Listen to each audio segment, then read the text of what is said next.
Hello and good morning, everyone. Welcome to this week's unbelievably incredible episode of Breakfast with Boom. I'm your host, Mr. Boomstick XL, and as you can see, we have a stacked panel, but we have an even better stacked amount of topics to get to. So we're going to get right into introductions so we can break down some of this big breaking news. And we're going to start with, of course, some of our regular panel members that are here each and every week. And we're going to start with the trophy hunter, PlayStation representative, and someone that I think has a big voice in the community. Please welcome BitCloud Gaming.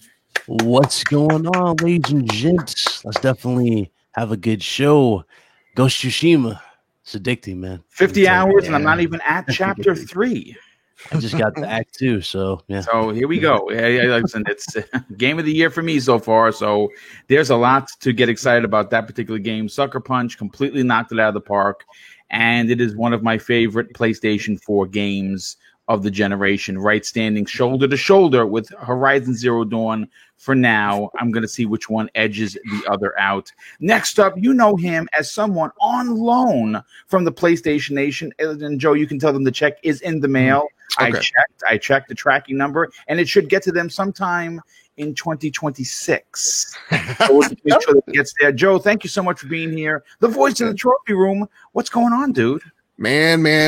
I just want to say a future. Let's just pour one out now. We get it out of the way. Rocksteady, NetherRealm. Y'all live a good, healthy life. We're gonna talk about it. There's a lot to be concerned about, and again, this is we'll break it down. It's going to be the opening topic. Next up, you know him as the bodyguard or so for the Iron Lords. He's also the most powerful voice on that incredible show, Sundays at 1 p.m. Eastern Standard Time.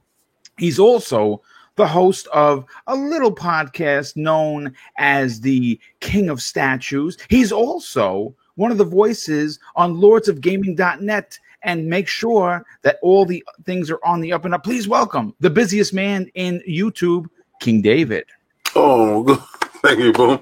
Good morning, everyone. Let's get to it. I set my alarm clock to make sure my behind was up because my body is broken from jogging today. Oh, yeah. You know what? That working out stuff, as you get older, not as easy for the older men as it is for the younger men, but we still push on. And I'm down to my fighting weight of 210 pounds. So here we go. Weight. Here we go. 6 feet. Oh, God. Not bad. So listen, let's continue with the introductions. He just arrived, and you know what? He probably was either playing Bug Snacks or chainsawing somebody in hair. Please welcome Crispy Bomb. Bug Snacks? What? Dude, if we stayed off their time, they'll start singing it. They'll just enter the chat. They'll just start singing the goddamn song. I can't. Start singing the song so Joe can go crazy. How about that Grounded, though? See, I didn't sleep on it. Dude, I got news for you. We talked about it yesterday on the new episode of the Xbox Factor podcast, and I got to tell you, the little game that could is doing it. Obsidian are masters, man. They are so good. They're going to be probably the best dev that they picked up. No doubt. No doubt about it. But you know what's funny? I've been watching people play it more than anything, especially the people that are like really getting scared. It's very entertaining. I'm sorry. When a spider jumps out, you're afraid for real. Yeah, dude. But yeah, it's just great to see people enjoying such a little game. And Honey, I Shrunk the Kids is back, man. It's childhood stuff. Where's again? Game shocked everybody. It's doing well. Number 1 on Steam for sales. As well, number 1 on Twitch for being watched. Games being watched on Twitch. That's a big deal. And mind you, it's still in game preview, which means that sky's the limit when it comes to what they can add to it and how they're going to continue to support it. And this is a game. I think preview when a game is out, which it's kind of weird. And it's tracking like it's doing. I think at that point in time, they're looking at the investing options of what revenue they're going to start sending towards the project and what people they're going to allocate towards the maintenance and the upkeep of it. Because the game is pretty polished. right? And everything is pretty much set. So I'm trying to figure out like why is it in preview? I don't know. I just think as a marketing tactic and as a revenue stream, it streams well. It's trending proper, and it's pleasant to see, right? So you add all that together, you add what it's doing in the marketplace, or you're just trying to figure out how much more money to dump into it to see like what was the base and then how much money we put on top to get what revenue and what type of AdSense we're going to make after that. So I think it's going to do really well. Sea of Thieves. Yeah, well, I can guarantee you that this is once it gets its legs, you're going to see people from the Minecraft community, which is the kids, come over to that game. And you're going to see the adults from the Ark Survival realm come on over, because obviously they're going to see that this is a popular game. It's fun. It's well made. Looks good. Plays well. And it will cover that. I want to build a civilization kind of itch that they may or may not have. So I'm excited to see it. And you know what? I'm happy for Microsoft, but I'm even happier for Obsidian, because this is back-to-back wins. The Outer Worlds is fantastic. The DLC is coming to Game Pass, I believe, in August, and we have Avowed, which is going to be their AAA banger that's going to take on Skyrim. And it looks like Joe was saying, this might be the best dev that they picked up. And if you think about it, if you think about who they have, when you don't count the three pillars, and you take away Turn 10, you take away 343, and you take away the Gears developers and the coalition, and you say, okay, well, who is left? Who is left to make games for us? Well, you have Obsidian, Ninja Theory, you have the quadruple A, the Initiative, and you have Playground Games. All I can say is, holy shit, I think they're loaded. But again, I want to continue with the introductions and get on to topic number one, which broke last night. And we're going to have, last but not least, all the way from across the pond, a very good friend of the show, someone that was here only a couple of weeks, making his return. Luke Steele, what's up, dude? Hey, man, thanks for having me. Good to be here again. I don't want to turn it into a grounded topic, but I just wanted to say on it that I went into that game with absolutely zero expectations. I don't like survival games, and I loved what I played of it. Good. And I think honestly, I think probably Microsoft underestimated how well it would do, because they had Bleeding Edge that came out, which is not a survival game, but it's a similar kind of mold where they're trying to attract a user base to it, and it hasn't done well really at all. But in the survival market, even games that are super unpolished and not very good at launch, like Ark or The Forest, do exceptionally well because they're very streamable. And I think that Grounded, being as polished as it is, kind of attracted lots of people to it, and it's got good word of mouth. So I'm really happy it's done really well. And like King David was saying, I expect there'll be discussions about how many people do we actually put on this now, because we could help this take off even more and kind of make it more ambitious. So I think it's really cool. Yeah, I mean, they have so much talent, and they're so loaded up at Obsidian. They can easily, this was made by 30 devs, and they could easily double that up and produce the content that they need to produce to pull it out of preview to make it a full-on game, like King was saying, because quite frankly, it is polished. And people are going to get to the end game, I would say, rather quickly. So they're going to want a quick turnaround to make this that game that everyone is racing to play, because new content is constantly dropping.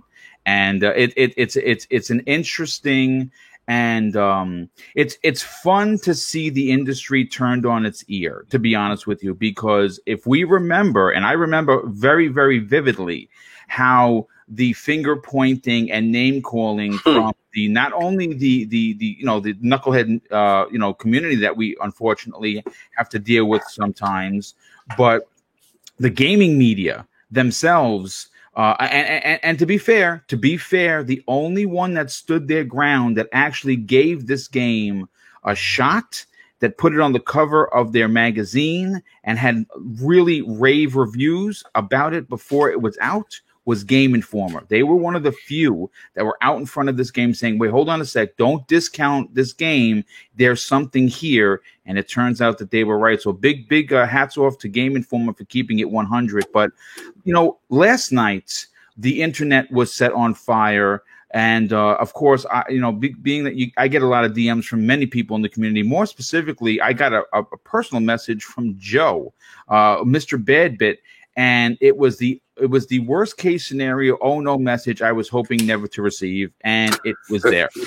Now, earlier this month, there were confirmed reports that AT&T, who is the owner of WB Entertainment, wanted to sell off the entire WB Games portfolio. Now, in this stable of incredible developers are, of course, the crown jewels known as NetherRealm Studios and Rocksteady Games, followed by some very talented teams that include TT Games, Monolith Productions, WB Montreal, Avalanche Studios, and several other support studios. Now, the original story that ran had EA, Activision, and 2K Games interested in potentially making the big buy.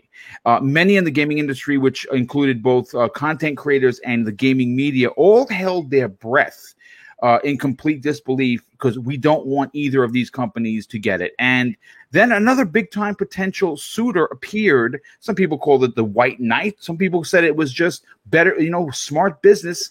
And of course, who came into the conversation? Microsoft, who is currently looking to purchase more studios simply because they want to add talented teams to their Xbox Game Studios portfolio, and also make sure that when you pay for Xbox Game Pass, you're getting the best for your buck. And we haven't heard much, of course, until last night. Now, the only reason why, and I'm going to be honest with you, I'm running this story is because it was originally posted by Twinfinite. Now, Twinfinite is a site that I have used in the past. I don't use very often. I don't hate them. I don't love them. I'm somewhere lukewarm on their reporting. The only reason why I decided to run with this is because Shinobi612 of Twitter. Now, you know who Shinobi is if you are on, either on this panel or in the chat. You can be considered diehard to social media as well as a gamer. So Shinobi is what we consider to be an insider, a very credible insider. And he posted this. Now, this was, and again, I'm going to read directly from the Twinfinite article that Shinobi posted. And it says here, today during Electronic Arts quarterly financial conference call for analysts and investors, Chief Financial Officer, short for or long for CFO, Blake Jorgensen, talked about possible acquisitions. When asked about the current stance of the company regarding acquisitions of new studios, the question mentioned a big asset, likely hinting to Warner Brothers game division. Jorgen brought up the acquisition of Respawn as an example of what Electronic Arts usually does. And according to the executive, the best acquisitions, in their opinion, is when EA's has history with those born from long-term relationships with a particular studio. And what they try to do is buy great talent versus games. Now, according to the report, it continues where he says, we're always looking at that. We'll always continue to look at that. We hope we can find more. It might take some time, but trust that we're more interested than ever, because what we see that talent is, and building a great new franchise is critical to our long-term business. And look, I'm going to say this before I hand it over to the panel and the chat. When I think of EA, right now, currently sitting at this computer doing this show, there are two giant thoughts that race to my frontal lobe. One is microtransactions, and the other is studio closures. And if EA were to get Montreal, to get the Mortal Kombat IP along with Rocksteady Studios, there is a good chance that they would ruin these development houses. I'm sorry to say that. I have no stake or no in this race. I have no loyalty to EA. I think they're one of the worst publishing houses in the gaming business, simply because we've heard the horror stories on how they treat their employees, and we have seen over the course of a decade they've closed over a dozen studios. The one that stands out, the one that hurts the most that we were even talking about prior to going live is Visceral Games, and they were the ones that created Dead Space. Now, the fact that in 2020, as great as Dead Space 1 and 2, and some people think 3 was a mess, and that's fine, as great as that series was, to see them decimated the way that they have was a disgrace. To see the way BioWare has been treated by EA, that is a shell. That's a husk of its former self, and that is because of EA getting their filthy hands on a developer that just likes making great games for its community. And I understand it's a big business, folks. I'm not a boob, okay? I understand it's all about the business. But at the end of the day, you can't champion EA getting anybody. Now, what I'm hoping is that, and again, I want to stress, this is based off an investors meeting, and I don't necessarily know because I didn't read the exact notes. I'm reading directly from the article. I'm not sure if WB was mentioned. I think that the person that asked the question might have brought it up and say, hey, listen, are you interested? I'm going to say this. I don't think they're in the running. I think the deal is done with Microsoft. That's my personal opinion on it. If you want to challenge me, hit me up in a DM and I'll tell you why. Okay, very simply. I think that Microsoft is in a position financially where they actually have more money than EA, Activision, 2K, and take 5 other studio development publishing houses combined. They have more money than them. And I understand that Microsoft is Microsoft and Xbox is Xbox, but when you see what Phil Spencer is doing and the vision that he has proclaimed to Satya Nadella, you understand that this is a deal, a once-in-a-lifetime deal that you can't let go. And I said this in the pregame, and I'm going to say it live on the air. If Microsoft misses on this, this is going to be a BioWare situation all over again. If there's one developer that they missed the mark on, that they had a shot to buy, it was BioWare back in the days, and they let EA come in unscathed and take that studio, and we've seen what they've done with it. They have ruined the house that built Knights of the Old Republic, Dragon Age, you throw the Mass Effect, anything that they've touched, they've ruined, and it's just that company. And I'll say this: and I'm going to move it on. I'm going to move on to the panel because I know they have a lot to say. I can guarantee you, without even putting on my business hat, just sitting here as a knucklehead podcaster, that if EA does get this deal, they're going to close 60% of those studios. I guarantee it. Yeah, 60%, and I'm undercutting it. I expect more, to be honest with you, but I said 60 to just keep it fair. So, King, I want to bring you into the conversation first. And the reason why I want to is because, like I've talked about before, you are a business owner yourself. So you understand that from a gaming fanboy perspective, but you also have a very intelligent way of breaking it down from a businessman's perspective. How bad for gaming would this be if EA does in fact get their hands on these studios? Well, them sitting at a board meeting and trying to figure out what acquisitions and what projections they can make during this time of the pandemic and stuff like that. All businesses do it. All right. And all businesses talk about what's available in the market. Right now, the most attractive piece of development studios that's out there that's up for acquisition is the WB. So I think that would be in a lot of people's board meetings. Financially feasible, what would they bring, and projections to go forward like that. And just like Microsoft. The thing with EA and Microsoft, where they kind of mimic each other, is they both have a service plan.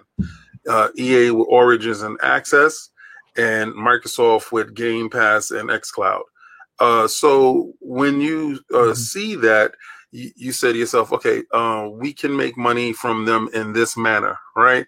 And in doing so, how would they increase our yearly revenue stream? Well, what EA does instead of how Microsoft works, this is where the two change. This is where the differences come within the companies. EA what they do is they take a development house and they break it down to the essential parts. And you have upper management, middle management, and lower end workers, right? And they basically essentially keep upper management in place.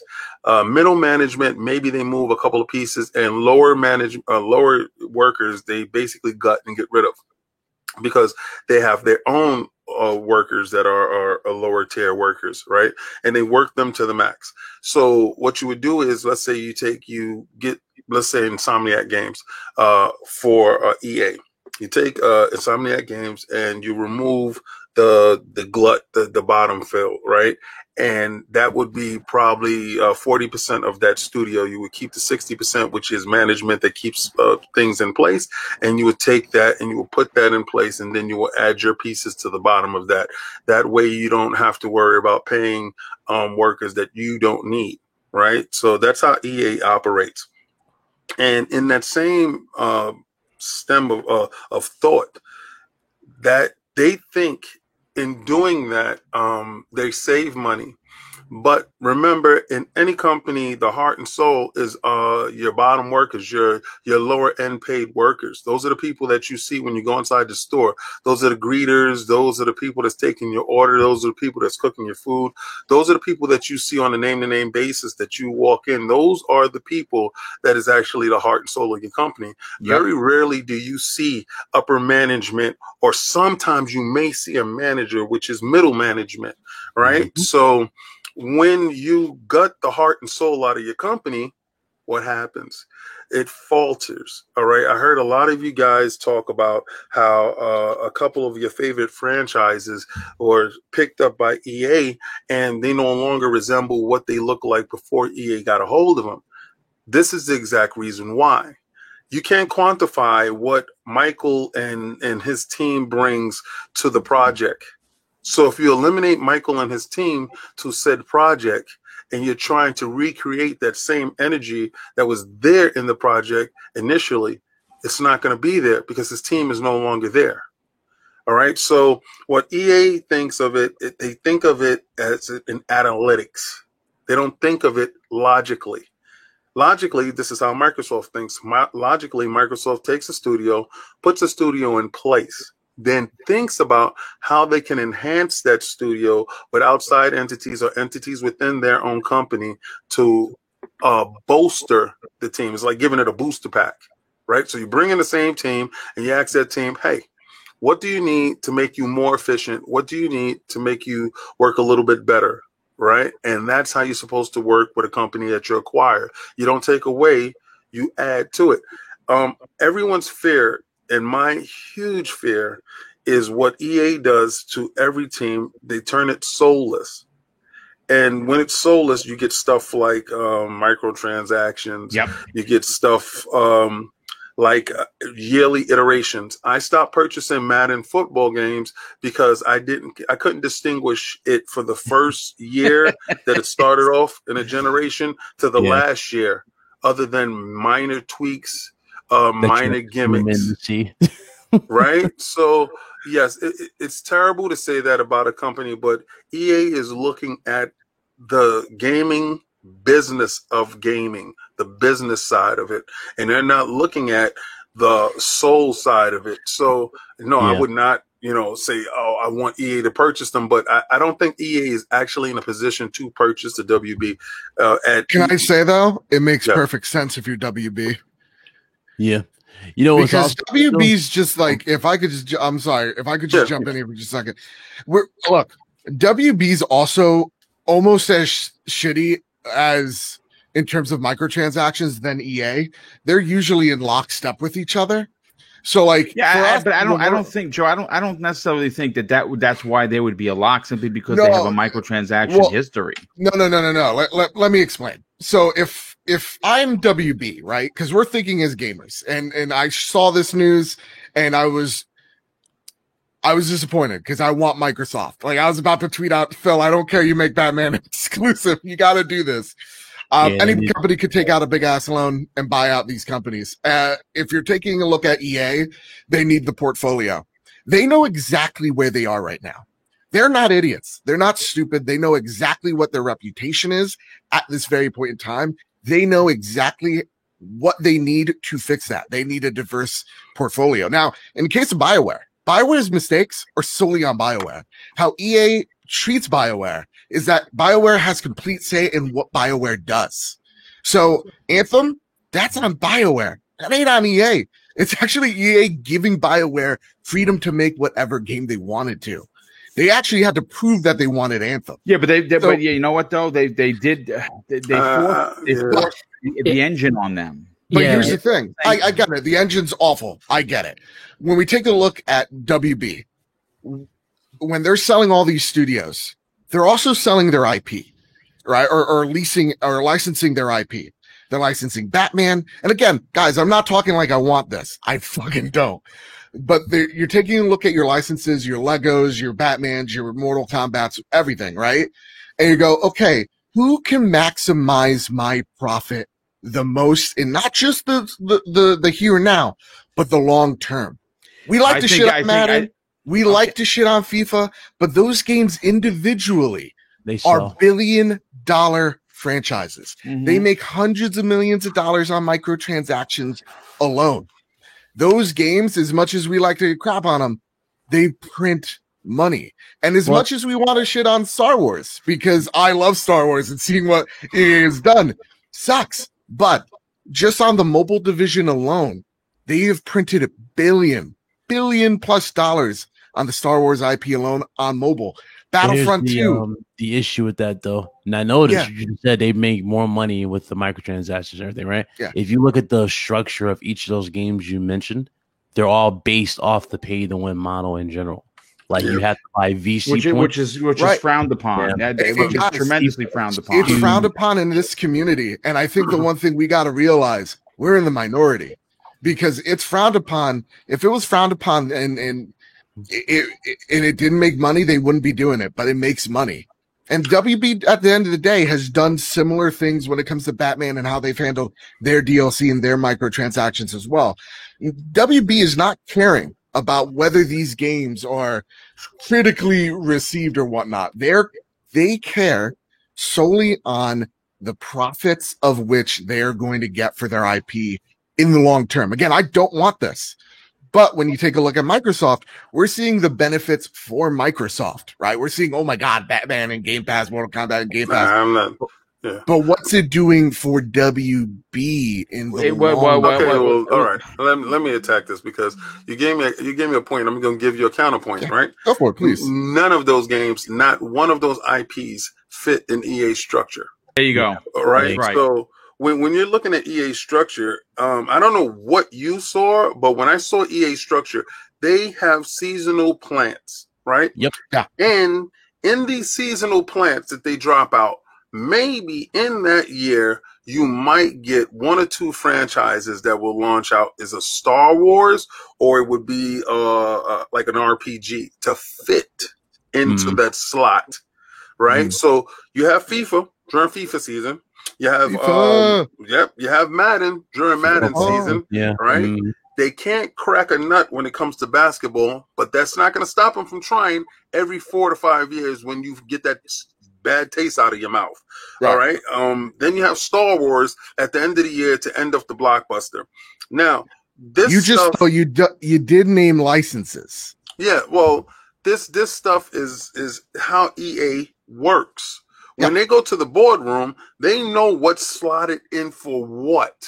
Right? Taking risk on projects that is not necessary. First of all, a fighting game won't fall it. So Mortal Kombat will go there and go to die. Right? It definitely will not have a place. It won't even fit in their catalog of gaming. Right. So you're starting to look at the EA Orion or EA Access, which they're going to probably fold at one point in time to make something profitable out of it, even though it is slightly profitable. Right. But it doesn't fit the exact mold because they purchase UFC. They purchase other licensees, and those things actually generate projection money. Right. So you would look at Lego. They wouldn't renew that license because that license costs more money than it is to produce the game. And in Lego, how would you transfer that to oh, okay, we could put loot crates inside Lego. But then we have to get the Marvel license to go with the Lego license. It's factually, it doesn't make any sense. Now, of course, me personally, I would love for Microsoft to buy it. Now, the businessman in me says that's not going to happen. The reason why it won't happen, because I believe the WB will price itself out.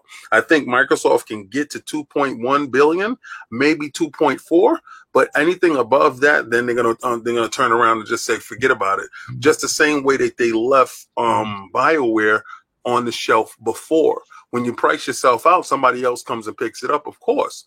But at the same time, does it fit your portfolio? We would hope it fits a Sony portfolio. We would hope it fits a Microsoft portfolio, because we are adhered to those companies. We know it doesn't fit EA. That's why EA will go in there and, just like Boom says, gut everything to the ground. Yep. And redo it for the. If I can just bounce back on that, we've had EA talk about, again, don't want them. They killed my visceral. Again, I can't stress this enough. All right. At this point, we're first off, we're talking about licenses still, right? Like everything you've talked about that EA does, they're all licenses. It still fits in a portfolio that EA could make a lot of profit on. At the second hand, EA has talked about publicly wanting to diversify their portfolio more. So yeah, it does make sense. And on top of that, when they talked about diversifying their portfolio, it was with Jedi Fallen Order. Yeah, they were going to start taking a look at those. Here's the counter to that. The only reason they said that, because remember, the last time I checked, I remember that meeting. The actual director behind that actually begged and pleaded for complete control of that game. Did he not? Yeah. Yes. Yeah. And now what we're seeing and he got the proper feedback, and now they have no choice but to say stuff like that. And now what we're seeing is EA taking Vince Zampella and going, okay, start making us studios, because you know what people want. And that is the thing. If Vince is part of this restructuring or purchase decision by them, I have a little bit more faith. But EA, again, knows exactly what's missing in their portfolio. They know exactly what people think about them. They know going into this that the road's going to be rocky. But if I'm just taking a look at it through just the pure licenses alone, they've made money. And if I'm WB, I want that long-term safe cash. And the fact that, to counter what you're saying, you're just looking at, well, EA knows how to maximize profits, but what you're not adding to the what you're not adding to the conversation is Microsoft has a proven record of 15 plus million subscriptions to their new service. Right. They don't care about those subscriptions. Yeah, they do. They do because Microsoft is going to be paying a pretty penny for the licensee. The way that you're breaking it down is if somehow EA is going to be, every time they're not going to be paying for it, it's a one flat price to get the brand. If I'm licensing out Batman, it's not how many copies I sell, it's how much you're charging. Okay, it's 18 million for a 5-year deal. Here's the check. Yeah. I still don't like, again, because I'm thinking as the businessman. I don't care about Game Pass. I don't care. I want to know how you're going to maximize my IP, because it's not about building the brand. Batman's brand's already built, right? It's about how do we maximize that profit out of Batman? Who knows how to work with licenses? How can we get a deal similar to Marvel and Disney? And as much as I want Microsoft to get it, yeah, it does make sense. WB is not looking to where they go. They just look at itself. They're looking to. That's right. You put your car out on the street. They're also, they're playing 3D chess here, right? They're looking to sell. They're absolutely not. If you put your car on the street and you put a for sale sign on it, and you want 20 grand for your car, if somebody comes in and say, "Yo, I got the 20 grand for your car," you're like, "Okay, well, let's start the paperwork." Somebody comes down the block and goes, "Oh, yo, listen, before you sign, I got 21 grand. What? Listen, he said 21. What's up with you? And then they're going to be like, what can you do for us? No, they don't care about what you. I don't care about what you can do for me at all. Just give me my money and take your property and go about your business. And again, I don't think that at all. To add to the conversation, and again, Joe, I appreciate you're from marketing, so you have a marketing umbrella that you carry with you, and it's a stout one at that. I'm going to be honest with you, but with what I know. That's why I'm telling you guys, it makes perfect sense. But here's another reason why that I think that it actually what I'm going to say is going to counter basically everything that anyone has said, and the reason why that is because currently WB, AT&T are sitting under a tremendous amount of debt, which is why they want to sell. They want to sell off the WB games because they're under all this debt. If you're going to tell me that they're going to look at both Microsoft and EA and say, well, EA does microtransactions better and they'll make more money. The money that EA is going to make is for EA. They're buying the WB to potentially think. They don't even care. What my argument to that is they don't care about the microtransactions. They don't care what any controversies has gone with either company. They're looking at it in a sense of, yes, how can we get the most cash now and do something similar that they're looking at Marvel, looking at what Marvel and Sony have done going, and how can we have something like that? And they can have that. They can have that with Microsoft just as easy as they can have it with EA. I don't understand what you think happens with the licensees. This is when you purchase a company, you purchase some lock, stock, and barrel. Now, when you're talking about licensees from WB, and the Disney, the DC franchises, that's kind of tricky because all right. Second side note. Yeah. DC is up for sale. Okay, and Disney was going to purchase DC. Yeah.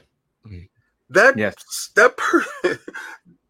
reason why that purchase was blocked was because they will have a monopoly. Yes, that's correct. Yes, on comic books and characters, and Disney still hasn't stopped in the pursuit of that purchase. They're trying to get around the legalities of it to get the whole kit and caboodle, right? Yep. So when you're talking about WB and licensees, I have to explain to you what's being sold at this point in time is the car. They're not worrying about the gas. They're not worrying about anything else. They're worrying about the car. Yep. All right. So they're talking about studios being purchased. Once they're out of their hair, boom, that's gone. Right now, you're talking about licensees. That's a little bit different. And they don't really care about that part at this moment. And that's not in conjunction with that. It's not like you purchase the studio, you purchase in the licensees as well. You just want to sell the studios. Anybody can purchase these licenses. Any studio can get these licenses. It's not locked to these studios. All right. So anybody can come in and get a license for DC Comics. Anybody can come in and get a license for Lord of the Rings. Anybody can come in and get a license for this Lord of the Rings, from what I understand, like the intellectual property itself is such it's such an ambiguous IP that like multiple people own it in multiple facets. I agree, King. Right. If it is just like we just want the studios, I totally get it. You want to sell that car. If WB is also interested in licensing out that IP to a particular company, right? It does make sense that it's EA in terms of looking where EA Sports is, looking what unfortunately they've done with Star Wars. There's nothing stopping EA from making a DC game. Exactly. See, this is why I'm telling you, your argument has no validity because, and it's not in a disrespectful manner. It's just in a manner of, it's just in a manner of these IPs aren't exclusive at any time. At any time, not one time. You can make a Batman game. Just come up with the Batman bread. That's all it is. Yeah, the same way they did with Spider-Man. Yes. They went to Marvel. Yep. They said, "Listen, we want to license out the Amazing Spider-Man. We want to be exclusive to our brand. This is the team that's going to make it. How much? That's why you've had $55 million. Okay. Iterations. About what I'm trying to understand, if anybody can go ahead and do it, WB purposely made a publishing arm for their IP. Right. Yeah, that's true. Huh. Yeah, and also, Yeah. sorry about it. Go ahead. And also, Go ahead, man. What's crazy about Disney though? At this point in time, I can see like 3 years later. Now they already did the whole Star Wars thing when you can build your lightsaber. Watch, they're gonna have a thing that's gonna be separate, like at the studios, whatever. It's gonna be like you can go to the comics and meet the stars. Watch, they're gonna do something like that. Yeah. At this rate. Guys, I'm terrified. Okay, that's it. I mean, listen, I'll say I wanted this. to hear Luke's point. What was you going to say, Luke? Yeah, no, I think people have to bear in mind as well that this sale will also include that publishing arm, or the intention is that it will include the publishing arm. So it's a difficult one because I suspect that EA would have a little more room for that arm than Microsoft. Microsoft don't need that at all. EA could quite easily kind of synergize and implement that with their own business. So I think that's something to bear in mind as to why EA may get it. Of course, it always comes down to the offer. But just on the licensing point, because I've worked on transactions where companies have been sold and their IP has been either a part of the sale or something that's considered as part of the sale. I suspect probably what AT&T are looking at is that I think, as King said, I don't think they'll be looking at kind of licensing agreements right now, because they'll have looked at Marvel games in particular. You can make far more money keeping, saying to EA, you can have all the studios, and EA have come out and said, we're not interested in the games. What we're looking for is talent. You can have all these. Let's proceed with the sale. Let's go ahead. And then AT&T essentially have complete leeway to entertain every and all offer to make a game under Batman or Lego or any of these franchises, and they will make far more money doing that than including some kind of licensing agreement with the sale of those studios. Okay, that makes me less scared. I like you, Luke. It only took a lawyer to make you less scared, and usually it's the opposite for people.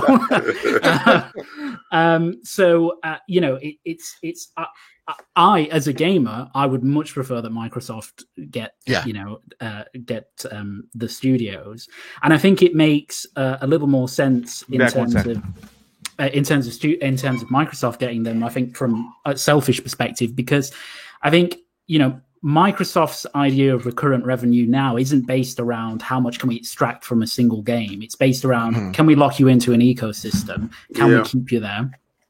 Well, you know what? It'd be cool, be like a yin and yang effect if they got it with Microsoft. Like, Sony got their foot in the Marvel space with the references to other characters in Spider-Man, and Microsoft got Batman with the DC part. That would be cool. Well, I think the thing that I'd prefer, or the reason I prefer Microsoft to get them, is because in the Game Pass space, when you have all these studios, you don't need to constrain a studio by thinking, how can we get you to build a franchise where we can continue to get people invested in that franchise. They can just make a game. They can make a passion project. And you see that with Obsidian, right? With Grounded, because there's no way that EA would pick up a game like Grounded. Like they'd have no interest in it at all, because how much money can it make? Microsoft, it doesn't matter. EA are far more invested in, okay, we need a franchise that we can keep people invested in.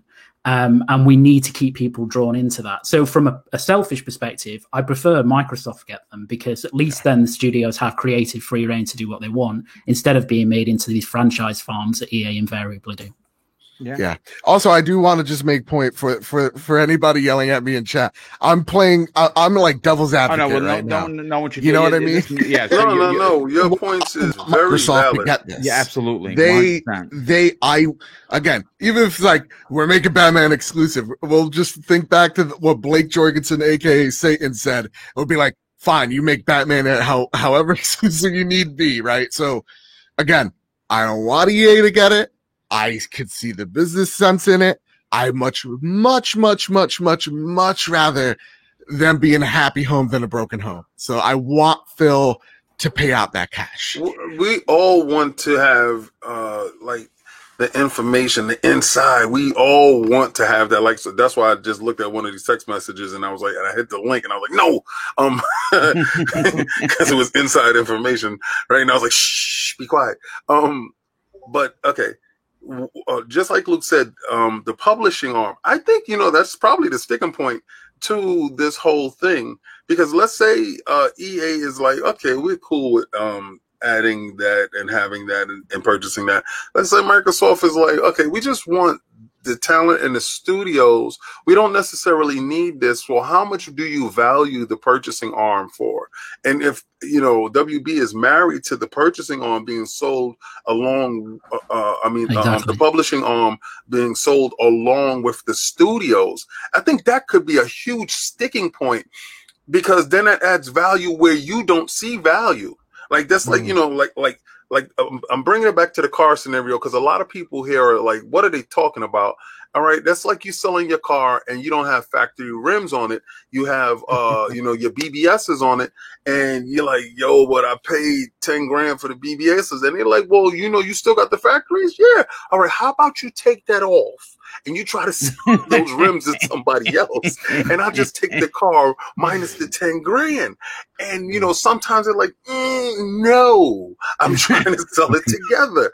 So, I'm only trying to bring that aspect to it. And, there's many facets to it, just not even to the licensing part. So y'all guys can really understand our, conundrum here, where we are looking in the window hoping that they have a good home and hoping that the studio will grow.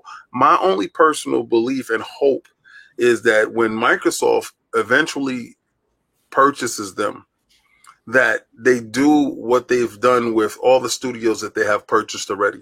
They add could you to go it. down wood when you say that? We don't want to jinx it. Well, I'm just saying, it's just I have supreme faith in the wording of the people that I had a chance to talk to and the people that I know that are involved as far as growing something at Microsoft. And only thing that they have been saying is that they're looking for acquisitions. They never stop looking at acquisitions. They don't meddle inside the companies, and they will allow the companies to finish off whatever projects they did have. And that has only been proof positive from Bleeding Edge and Grounded. So when you see stuff like that happen and you see games coming out and without them being meddled with, we can only just say, okay, you know what? Treat them at their word. They've been adding pieces to companies and to studios. So just let's see what happens with them. EA, we've known that their track record, so I can understand your apprehension with them. And I just don't really see it fitting, but I can also see it being brought up in a board meeting, just because it has to be. You're working in this space. You want to maximize your dollar in this space. Why wouldn't you talk about something that can possibly bring in tens of billions of dollars to your company? You're in the business of making money. Mm-hmm. So they are great studios, but we've known what they've done to great studios. Look at the makers of Titanfall. I'm sorry. I just think that EA gets in EA's way too much. Yep. And I don't really want them there. I mean, look at the makers of Titanfall. They are the new creative leads over at EA. Respawn has complete free reign. That's because Vince Impella is leading the charge, and he didn't allow EA to force Frostbite on them when they wanted to use Unreal Engine. But now that he sits on the board, yes, he does. I'm hoping that EA can start to change, because again, I know they know where they are in the minds of gamers and why I get scared of them. Well, you know what? Real quick, what I want to do is I want to bring the silent one of the panel, Crispy Bomb, into the conversation, because we got to hear from him. But let me just catch up. Let me just catch up on some of these super chats because there's been quite a few, and I don't want to miss it. And I want to start off with this. Sikyo Yumi dropped a $2 super chat yesterday towards the end of the show. I missed it. Terrible host. I apologize. I wanted to give them a proper shout out because they're constantly supporting the channel, and shame on me for missing it. But Sikyo Yumi, if you're in the chat, thank you so much for supporting Double Barrel Gaming. It is honestly and truly appreciated. And to start off today's super chats, and there's been quite a few from this outstanding community, D Duplicate drops a $2 super chat and says, as always, ready for a great Friday morning show. Well, thank you for your support. We truly appreciate it. Then we have Crazy Horse is here. Thanks for hanging out, dude. He drops a $5 super chat and says, what's up, fellas? Hit that like button. And do you think State of Decay 3 be using Unreal Engine 5? Also, Battletoads coming out 8/20. That's, well, first of all, yes to number one. I think they're going to use Unreal Engine. Now, whether it's going to be 5 or 4, I don't know. But being that it's a ways out, I would imagine it could be 5. And Battletoads, listen, folks, it's going to be in Game Pass. Maybe it's not your game. Maybe it's too hard for you. Maybe you just don't like Toads. I don't know. But I'm going to be playing that game because it's a side scroll to beat 'em up, and this world needs a heck of a lot more of those. And let me just catch up on some of the other ones, and I got to see if this chat will load because this chat sometimes is terribly annoying. Okay, so what we have here so far is we have Chaos Might with the outstanding $10 super chat. Thank you for your generosity. And he says, big companies look for short gains. They don't care about long term, which is why they're all at where they're at. This they will sell to who will pay more, not who will earn more money from licensing. I agree with that. Pixelbit G, a very generous friend of the show, drops an outstanding, an excellent $10 super chat and says, Microsoft needs to grab NetherRealm and get Monolith. This gives them a dev for KI and a studio to build an action game with the Nemesis engine. Imagine Rise with the combat and flair of Shadow of War. Someone sign this man to marketing because yes, yes, and yes. Spider-Man drops a very generous $10 super chat, and he's also someone that's here each and every time I do a show, so thank you for your support. He says, one thing I've noticed no one is talking about is how good Halo sounds. The Halo sound was in the trailer. The guns, explosions, the voice was amazing. Better than anything at Sony's PS5. And listen, you can say whatever you want. You can downplay Craig the brute. You can listen. I'm over the moon excited for Halo. I think it's going to blow people's socks off. Sure. Was it a bad showing? Yes. Did they use an old build? Sure. Should they have known better? 1,000%. But I'm going to tell you this right now. It's not going to remove any of the hype I have for John 117 and what we're going to get when that game launches with the Series X. And again, we're going to be going into deep stuff on Monday evening's primetime gaming because we have confirmation that Halo is going to be running at 120 frames per second. So, folks, get ready to have your eyeballs bleeding when watching this game. We have Smitty Smith bringing us back to church with an outstanding $5 super chat. Says, EA, want to use Frostbite engine? Vincent Bella, don't let me slap you. The Book of X. I love it. So listen, Crispy, you've heard the discussion. Quite frankly, one of the best discussions I think in all the shows that we've done so far this year, because it was done with excellence. Everyone had great opinions. There was no shouting. Everyone had counterpoints to the counterpoint to the third and fourth and fifth counterpoint, which was amazing. I love conversations like that, but I want to hear what you have to say. Now, obviously, from a fanboy's perspective, which is where I'm going to come at you and asking the question, and then I'm going to put on the business aspect of it as well. You want to see Microsoft get NetherRealm simply because my inner nerdness wants that team to make a new KI, which is what they want to do. They just don't have the team to do it. There's your shot. Mortal Kombat is bigger now than ever, and it would make mint. And also, if you can attach NetherRealm Studios Mortal Kombat 12 or KI 2 and you add Game Pass to that, you have a winner chicken dinner. So that's the fanboy part of me. From a business perspective, Microsoft's goal, one of the goals that Phil Spencer had while pitching this idea to Satya Nadella was, I can make you money with this Game Pass thing, What do they need for Game Pass? They need big AAA IPs to put in there to attract people to say, wait a second. Sony, I have to buy the game for $60 because it's going to be a multi-plat, not KI, but Killer Instinct 12. Let's just say for shits and giggles. $60 on Steam, $60 on the PS5. But over here on the Xbox Series X, that plays better, looks better, runs better. Oh, and it's $15 a month. I'm going to go over here. And that's how you do. That's big business broken down in a small mentality that I have. But I'm interested to hear what are your thoughts on this?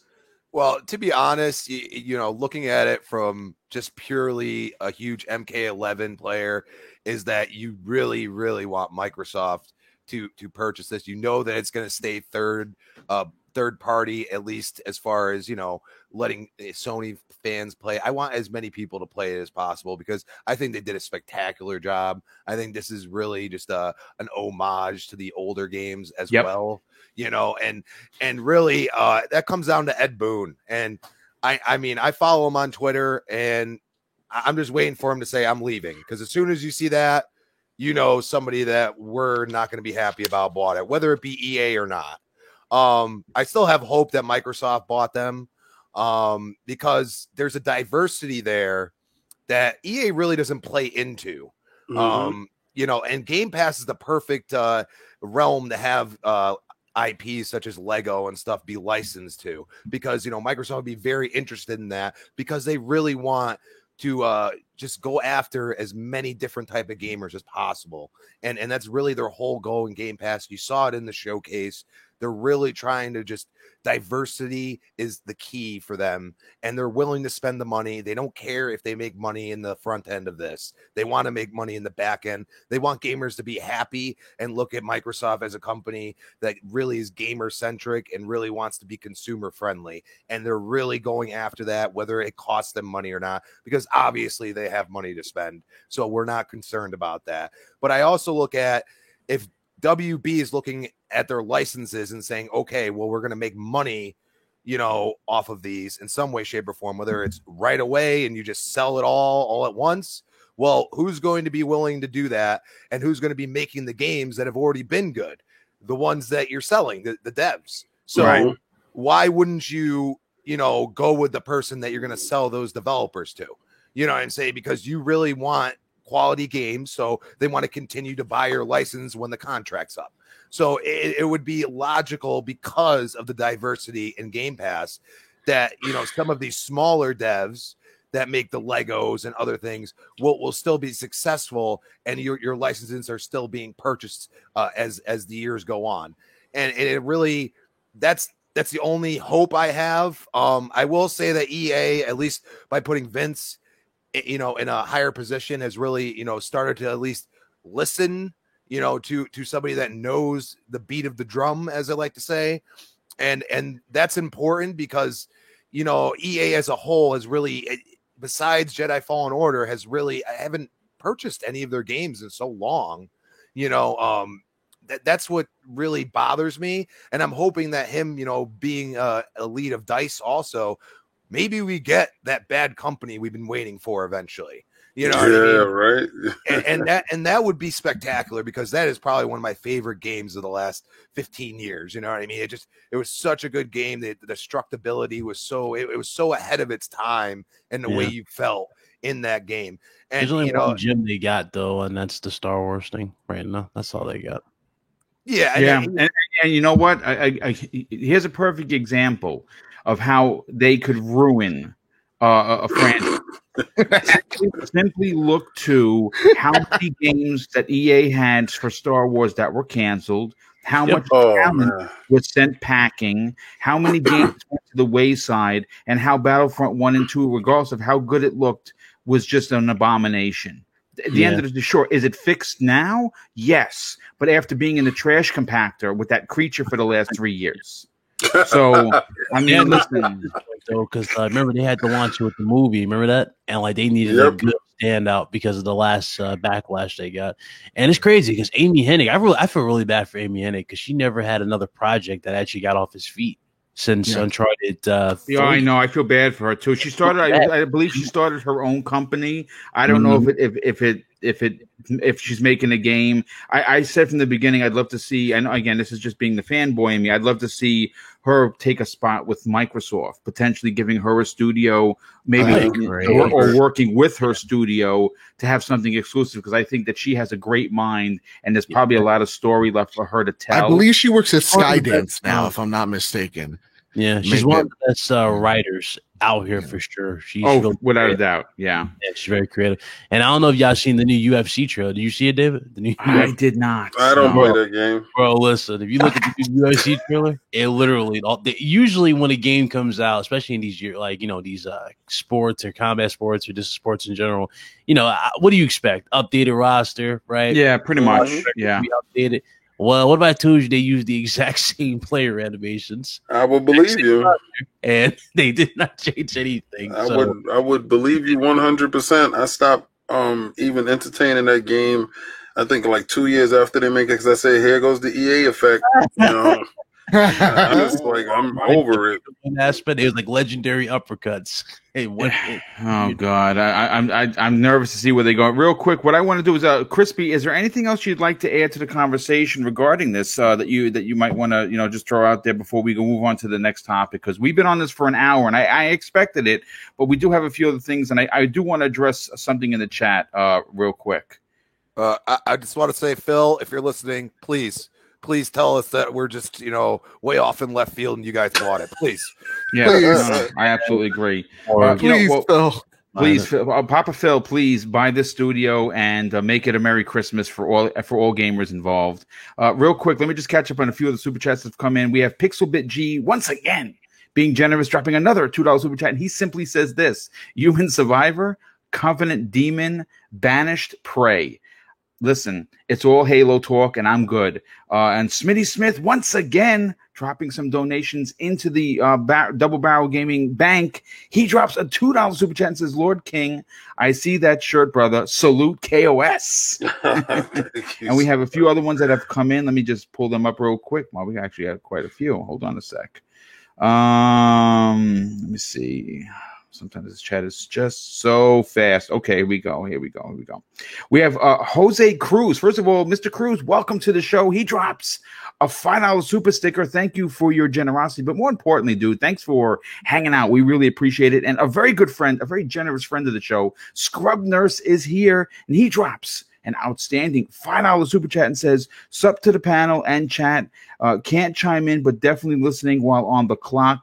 Listen, dude, if I can power 2 hours of your day away, then I'm doing my job as a host. Everyone have a great weekend and enjoy gaming. ILP on Sunday, indeed. Now, I just want to say, first of all, I'm going to tell welcome to Face 23 BKNY. He's always here. He's very generous. He always supports the channel. He did say something. He says that, boom, there's no confirmation about Halo Infinite running at 120 frames per second. It's a rumor. I just want to clarify it. No. It's not a rumor. It is not. It is confirmed. I pulled this. I'm going to read verbatim. This is from the Halo Waypoint advertising. So this is officially Halo. So I'm going to read it for you live on the air, brother. It says here, the legendary Halo series returns with the most expansive Master Chief campaign yet and a groundbreaking, check this out, free-to-play multiplayer experience. Enjoy up to 120 frames per second and greatly reduced load times, creating seamless gameplay with your Xbox Series X. So it's not a rumor, my brother. I just wanted to kind of point that out, just so you know that I'm not a madman, but I do appreciate the support that you constantly show the channel. It is honestly and truly greatly appreciated. But I want to move on to the topic, which I believe is going to run probably about an hour. So you're gonna get two topics today, it looks like, but they're going to be very meaty and quite enjoyable. Now, look. In gaming, both Microsoft and Sony have seen the negative eyes of the gaming community focused on their brand. Xbox had its quote-unquote Halo incident with the, which spawned countless memes of Craig the Brute. And now Spider-Man Miles Morales has got into the crosshairs of the community looking at how much money they may or may not spend for next generation. And obviously we know that Miles Morales, some people call it a DLC. They say that it's, it's like Lost Legacy. It's more of a side story, an expansion that's going to run anywhere between 7 and 10 hours. And that's a PS5 exclusive, basically, being hid behind a paywall. Now, again, I take no offense to it, because I'm a part of the problem. I'm going to buy this game day one because I love Spider-Man 2018, but it is being tucked behind a paywall that's potentially $500. Listen, I've already said my opinion on it, but this is where the story starts to get into the weeds, so to speak. Now, in 2018, Insomniac released Marvel Spider-Man, which currently is the best-selling PlayStation 4 game to date, with over 15 million copies sold. And I believe it's much, much higher than that, but the number that I could find, which was 15 million, I believe it's probably closer to 18 at this point in the year. And it makes sense. The game is just a phenomenal romp. If you're a Spider-Man fan, it's a dream come true for gamers that enjoy the character and everything that he has to offer as a character. But in a story that Game Informer is running, the Miles Morales standalone is rumored to now include a PS5 version of Spider-Man. Now, and this is supposed to include all the bells and whistles you would expect with a new console, as powerful as the PlayStation 5 is going to be. This is very similar to what happened with The Last of Us when it released on the PlayStation 4 in 2013. We had to buy the HD version, which I did, and I beat it multiple. I try to play it every couple of years. I've beaten it like 5 times. I love it. I think it's a fantastic story. Let's not talk about 2. But keeping with the, with this particular topic, before I hand it over to the esteemed panel and the chat, okay, which we have over 350 people here in the morning already listening to the show, hopefully enjoying the show. I ask that you hit the like button, potentially share this on social media. Let's get me to that 5,000 subs. I'm 101 subs away, folks, from hitting 5,000, which is a big deal. It's something I didn't expect to do until the end of the year, and I'm coming in hot much earlier than anticipated, and that's thanks to the support. But I'm going to throw my 2 cents in here, but I want to do it from a 2-hat perspective. And the first hat that I'm going to put on, this big head of mine, is going to be the Insomniac fanboy hat. And now, Joe and I, we've had conversations privately and publicly about this, and I'm going to say this.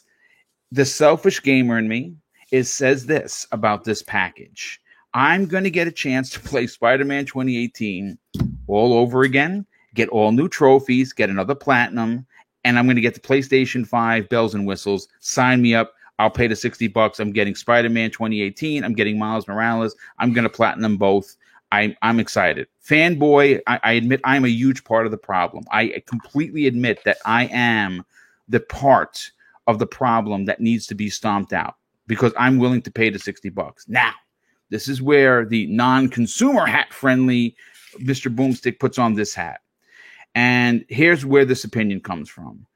And I want to bring it up so it's a thought-provoking, not a name-calling, especially in the chat, kind of conversation. What this tells me, based on this rumor, is that the Miles Morales DLC is standalone. I'm sorry, I'm not being facetious. The standalone game is only 7 to 10 hours, not justifying a $60 price tag. This is Sony's way, in their typical fashion and form that we know them to be. That this is they want to charge anywhere between, and again, folks, remember, we heard that games may go up, so it could be 60, it also could be 70. And there's no way they're going to be able to charge Miles Morales a 7 to 10 hour story, because what's going to happen is like BitCloud, Mr. Bad Bits, we're like nuts when it comes to collecting. I'll find every pigeon. I'll fly through every fart cloud. I'll find every spray can, every backpack, because I like that stuff. Challenge. Yeah. We will do all of that stuff because we're fans, but we're also giant nerds. But the average person is not going to do that. They're going to play through the story and say, yeah, I like Miles Morales. That was a good story, but damn, it was a little short. Sony knows this. So Sony packaging the 2018 Spider-Man, instead of offering it to the people who, like myself, who bought the collector's edition, who platinumed it, who still love playing it, even though I have nothing to do. I'm still swinging around beating up, mobs and stuff because I love the game. They're going to charge us $70, $60 to $70 because they can. And again, this is where the aggravation part of Sony comes into play. And there are going to be people that are going to defend this. They're going to say, well, wait a second, boom. It's a 2018 Spider-Man. I didn't play it. Oh, then good on you, man. Then you're getting your money's worth for sure. But 15 million people did, and I'm one of those people. So I'm gonna buy it because it's gonna be included. But Sony secretly and very, very snake-like is we're giving you the free copy of Spider-Man 2018 with all the bells and whistles, but you're getting Miles Morales also. Miles Morales is not worth $60 or $70. It's worth potentially $30 or $40. But they're going to figure a way to make us pay the 60 or 70. Now, I'm going to go to King first. Again, being the businessman of us all, you talked about this on my show. You've talked about it in private circles with me. You've even talked about it more specifically on the Iron Lords podcast. And you said originally that there would be a credit card slot on your PS5 to swipe when a game wants to get upgraded. And in essence, it is actually what is happening. What are your thoughts on this, King? Y'all thought that was a disc slot. That's the ATM slot for your credit card, baby. Shout out to Sony for doing what I said they would. Yo, when we saw that Sony show, and they showed Miles Morales, I was amped. And then automatically, as soon as I was hype, I said, there goes the sucker punch. Here it comes. They hit me in the back of the head, baby, because there's no way in hell that game is ready. And I said, okay, excuse me, DLC. Oh, no. It's a standalone game, sir. Excuse you. It's a standalone game using the same old assets. Excuse you. Oh, you're using the same old assets. You're just updating it a little bit. Yeah, that's about it. All right, so we do know these new consoles, old stuff. When you put it on, if anybody doesn't have an Xbox One X, get one, right? And the reason why I tell you to get one is because anytime you play an old game and it, boom, it's like magic. It looks new. Right, and it's the sauce inside. It's the power that's inside of it. So these new consoles is gonna have that same sauce, the same power. So anytime you throw an old game on it, it's looking new. So all right, there's a switch. You're gonna hit the little ray tracing button and whatever else you're gonna hit on the Miles Morales is using the old assets, using the old Spider-Man engine. It's not a new engine, guys. This is not new assets. They didn't cut up new stuff. No, Spider-Man already had DLC for it. So I guess this DLC was put to the side and was like, okay, we're going to put this out. We're going to give this to you. And they said, yo, hold up, man. We don't got nothing for launch. Oh, okay. So put the DLC out. How are we going to sell it? Just put it out, put up the trailer or whatever. Then we'll talk about it later. All right, boom. All the controversy. Yo, it's a standalone game. Okay. Now, how can we justify this? How can we justify this $30 game for $69? Yo, throw in that old Spider-Man. Tack the old Spider-Man into it. They'll get it. They get it. So now you're gonna say the Sony fans is like, "What are you crazy, King? That's a standalone game, and they're giving you Spider-Man extra. Spider-Man is like 60 hours, bro. Okay. Well, the story to Spider-Man's 15 hours. Not mine. Not the way I play. Exactly. And that's the thing. When people are like, it's a 7-hour story. It's like, yeah. It's actually longer depending on how you play. That's open. Yeah, exactly. Not the way I play. I'm up under every bridge. Yeah. My little spider behind is trying to get David inside over every here building. taking like 40 pictures of the Wakandan embassy. You know what I'm saying? Like, Absolutely. I'm not lying. That's how I play. Yeah, me I don't too. care what nobody say. And I don't platinum games. These dudes do. Yeah. I don't. Let's keep it 100% clear. I do not like the PlayStation platform. I do not go online with the PlayStation platform. Why? Because I don't like it. I'm sorry. I don't like the interface. I don't like the loading in between when you're booting up again. I don't like a lot of stuff. I don't even like the controller. Let's keep that a buck, right? I love my Xbox. I love the controller. I love the user interface. I love when I go on the web. I love everything about it. But you know what keeps me coming back to PlayStation? Those exclusives. Of course right? they do. So Yes, absolutely. I got no choice to come there every 2 to 3 years. All right, fine. No problem. No other option, yeah. That's right. I got it. 2 to 3 years. See you next 2 to 3 years. Like a girl you don't like. See you in 2 to 3 years. We gotta, we gotta meet up and work out the bills. Anyway, so when I've seen this happening, I said, of course, they have to. You take your most successful franchise and you lock it behind a paywall. And like Boom said, a lot of companies, a lot of people that didn't get a chance to play this game is going to get a chance to enjoy what this company has to offer. Yep. Now, if you've never played Spider-Man, you are in for a treat. And I'm sure it's going to be at 4K 60. And it's going to be beautiful. And you're going to get the Miles Morales. I'm going to be there. I'm going to purchase. But what this sets up is Ghost of Tsushima. All these games that they said they didn't have DLC for. Mm-hmm. All of them. More likely going to get repackaged for this goes back to what I said, enhanced titles. This is more likely what's going to be enhanced. Yeah. It's coming back to us. We did this in the beginning of this generation. And the next generation is no different. You're going to repurchase. You're going to get remasters. You're going to get re-enhanced stuff. But hold this, because somebody had... I'm not going to out you. I'm not going to tell you. I'm not going to say who the person is. And I get constant information from the individual. That's why when I looked at my phone, it was something that was like some real big stuff. I'll talk to you about it later, Boom. On the August show, I'll say it here on Boom, you're going to see God of War. And now you're saying, shut up, King. Wait.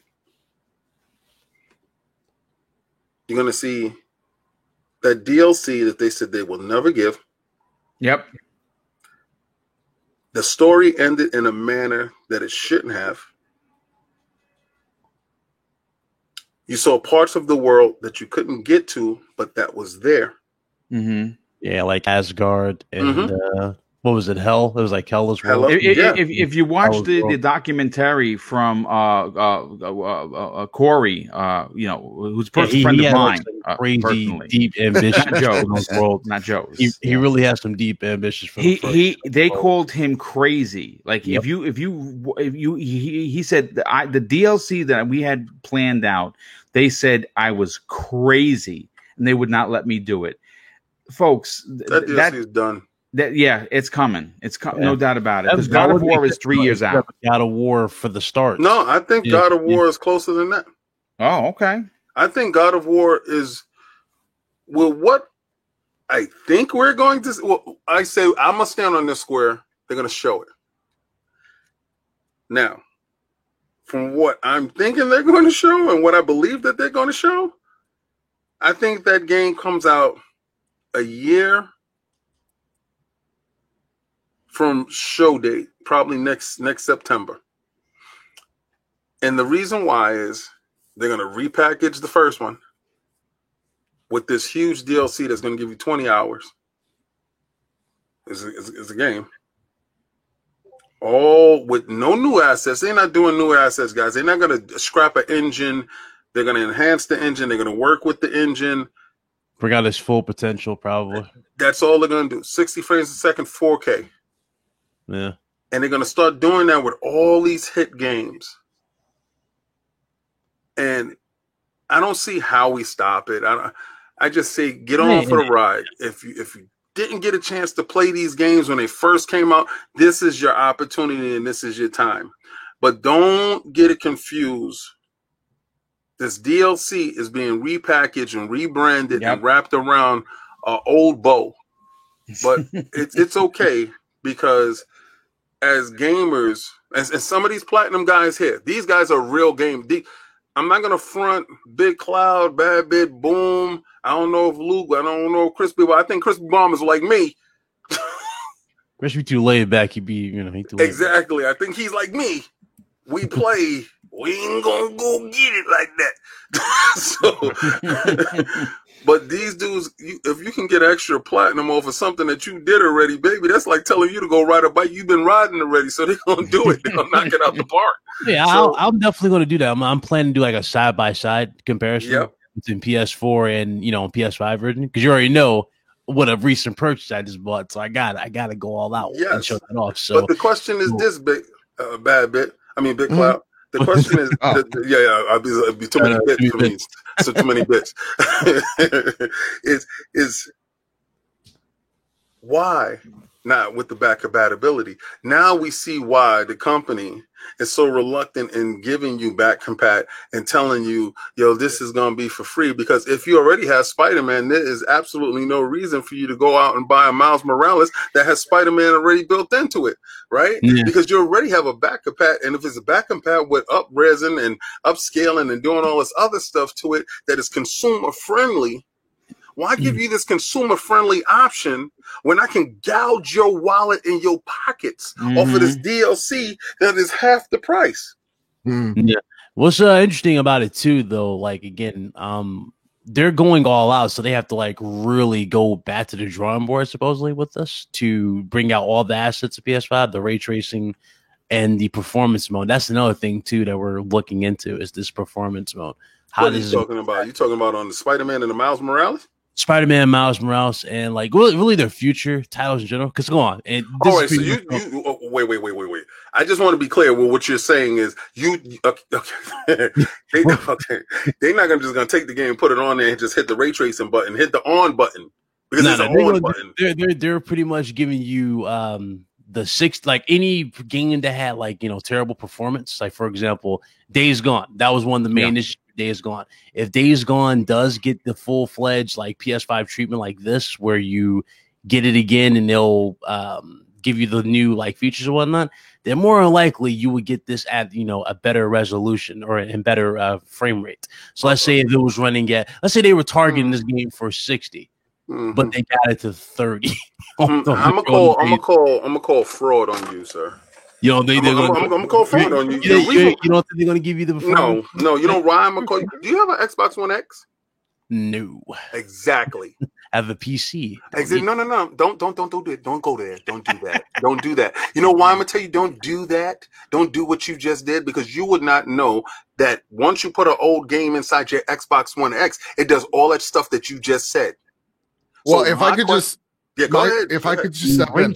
You know what, Joe? Before go for it. Well, you know what? Let me bring Luke to the conversation for a second. Yeah, you're right. I've been talking too much. Yeah, Luke. First of all, Sony has been known to do these controversial moves when it comes to charging or price gouging their consumers. They're listen. The facts are the facts. They're not consumer friendly. They're consumer Sony. That's what they are. No, I think they're consumer friendly. I don't like that term. Well, I mean, listen, it is what it is. We can't change what it is. But right. Luke, I'm interested to know that is this a test to see if they could potentially market old games with a somewhat new coat of paint and charge players without actually offering them the ability to pop their discs in that they have and play these games? Like obviously they're packaging.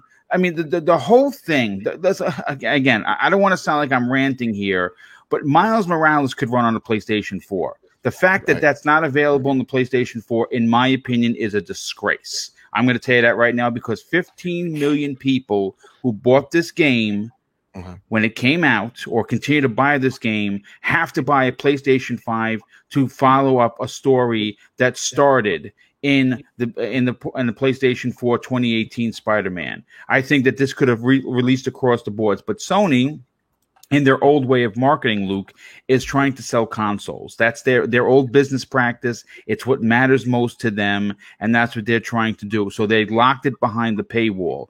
The game, according to sources, is 7 to 10 hours. Average person, not me, not BitCloud, not Mr. Badbit, We are the total opposite of what Sony is trying to sell this game, and they know they can't get $60 for 10 hours. It would be an abomination, and it would be nailed to the cross, so to speak. Do you think that this is some sort of a back end way of seeing if they can pull this off with other games? No, I don't think it is.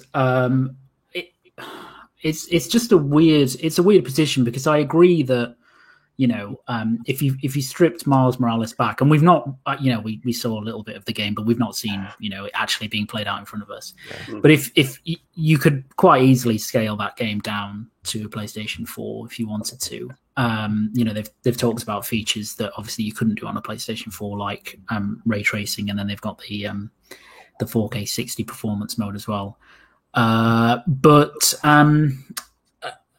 I think it's really difficult, because on the one hand, I think they've included, you know, the base game with enhancements for people really kind of who are starting afresh with that franchise, as in people who haven't bought, you know, the first Spider-Man game, because it's kind of the first chapter, if you will, of the story that they're going to tell. Mm-hmm. So I can see why they've done that, and I don't have any particular. I mean, I'm going to buy it day one, so I don't have any particular issue with it. And if it's a Lost Legacy type game, which I think it will be, and I think they've pretty much confirmed it is, I'll be quite happy with that, because Lost Legacy was a great game. But it is a bit, it's just, I think it's the messaging that's difficult at the moment, because, you know, you're asking people to buy a new console, and this is, you know, this is their kind of flagship for when the console launches. But equally, you know, as people have said, it's a bit strange that they don't have a PlayStation 4 version. I mean, it's not strange from a business perspective, because they want to give you a reason to buy the console. Mm-hmm. So it makes sense to lock it out of the PlayStation 4 ecosystem anyway. Yeah, I don't know. It's a weird one. I don't expect they'll go forward with other games to do this, because you know, there's not many games that they have where they could, or I think they're looking to have a bookend, you know, new story content or something like that. I actually don't think they're going to do any God of War kind of story DLC or anything like that. Cory Barlog was pretty adamant that they weren't looking at that, and I think they've put all their efforts into the sequel. Whether actually Cory Barlog's doing the sequel, I don't know. I don't think he is, to be honest with you, which is a shame. But having said that, Santa Monica have a really good reputation of bringing, you know, kind of systems or combat or art leads on to as creative directors. I mean, Cory Barlog did it himself, because he was, I think he was involved in animation on God of War 1, and then became creative director for 2. And then when he left, Stig Asmussen became creative director on 3. And he put out an interesting tweet actually a few months ago, where he said something like, remember the name Eric Williams, who is a combat lead at God of War at Sony Santa Monica, and it looked like he might be heading up the sequel, and Cory might be doing his own thing. Hopefully no IP. But yeah, I think for Sony, I think the whole point is just, look, we really want people to buy this console, and we need to give them some incentive, because our entire business model is predicated on people buying this new console essentially and adopting quickly. So we need to do something to do that. We've got this great franchise. We think we've got a great game. We can give enough enhancements to show a next gen difference, you know, particularly if they get a really good 4K 60 mode. But yeah, it's just a strange one. I'm not sure. I think they really need to come out. I think the biggest thing for me that they need to come out and clarify is how, if they're including the original Spider-Man in the Miles Morales package, and that has next-gen enhancements, what happens if I just have the PS4 version of Spider-Man and I pop that in my system? Like, what happens to that game? Do I just get an upgrade? Do I get a 4K mode, or maybe a 60? Do I get the option of just buying Miles on digital? Yeah, exactly. Or like King would suggest, a receipt would pop out, says sign here for you. Yeah, it's the problem they have at the minute is this. There's all this kind of grey space in between all of these different issues, and they've not talked about it, and they will. I'm sure they will, probably at the next state of play. But at the minute, it just, I think it's good ammunition for people who really don't like Sony, especially because you can assume the worst. Yeah, and I think that's, in the circumstances, I think that's fair. But I think we need to wait and see actually how it works. Okay, I mean, great point. Now, really, what I want to do is Bedbit and BitCloud. I want to bring you guys at the back end of the conversation because I know you guys are going to have the most to say regarding this, and you're going to come at this from a Sony perspective, which I'm interested to hear. And I believe so is the chat. We have almost 400 people here. If you're enjoying the conversation, do me a favor, hit that like button and share this on social media. The more people know about Breakfast with Boom, the better I can make other people's Fridays. But Crispy Bomb, you have been very vocal about this. You think there's some shenanigans potentially going on here. And look, I'm going to say this, and I'm not going to beat the drum any more than I've already had. I think that I understand from a marketing point of view, Sony wants to make people buy PlayStation 5. They want this console to be the best-selling console like it was in this generation, and it's probably going to be. But there's also another part of the conversation that I didn't mention. I'm going to mention now, and I'm going to hand it over to you, is that we really don't know what their launch lineup looks like. We know Gran Turismo. I thought it was going to be there for sure, just like I almost guaranteed Forza was going to be there, and that turned out to be. I was wrong on both points, terribly wrong, as a matter of fact. We don't know what their launch lineup looks like, and it appears that they're not going to have any AAA bangers from their studios. Again, speculation, because they haven't said anything, but if they had the ammo, I think they would already be touting it. We have to see what happens in August. What are your thoughts on them saying we're going to give you the free Spider-Man when you buy Miles Morales, when technically it's probably a $30 title? Free? What's free? Nothing's free. I mean, and shenanigans. Every time I hear that, I remember the movie Waiting, and I'd say, "What's going on in the back end of this? What's going on in the kitchen there? I don't know." This is one thing that I love. Why I love where Xbox is going is that they are giving. And they've already started saying all of this, especially like Ori, like they showed that, like they're gonna be doing the as full as they possibly can. If you got the TV and you got the Series X, you're gonna be able to play Ori in 120 frames per second, which is pretty incredible. Okay, now we're hearing Halo. Okay, I already know Gears. All right, now I get it. Oh, they're old, or it's just another Gears, just another Halo. I get it, but you know what? I already have the game in Game Pass. Why not give it to me?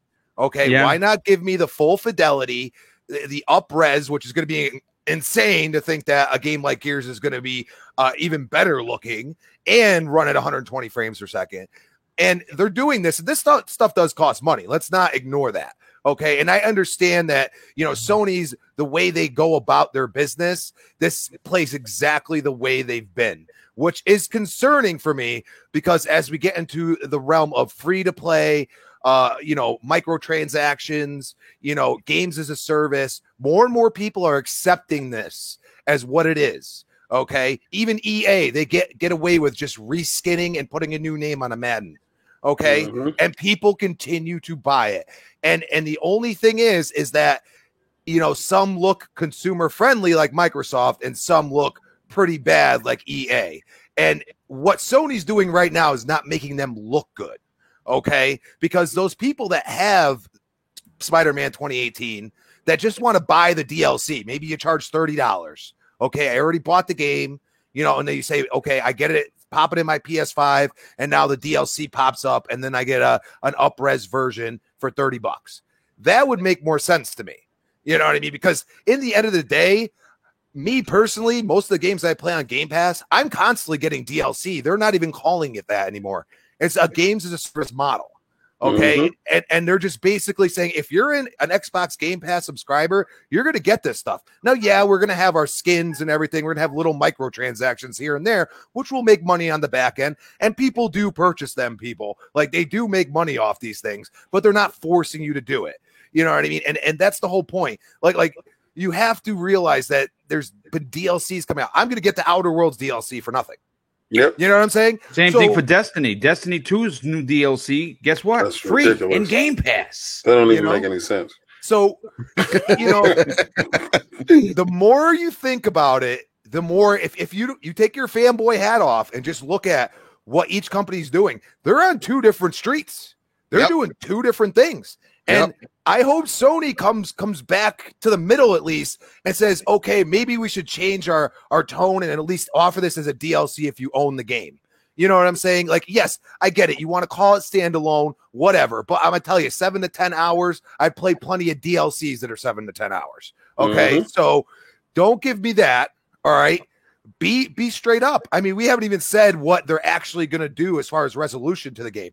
They've been very shady in some ways in what they're actually giving you in a lot of different games and what they're going to do with these old games that you own. Are you even going to be able to, get any resolution boost? We really, they haven't given you enough. And if you're a true Sony fan, you want to know these things.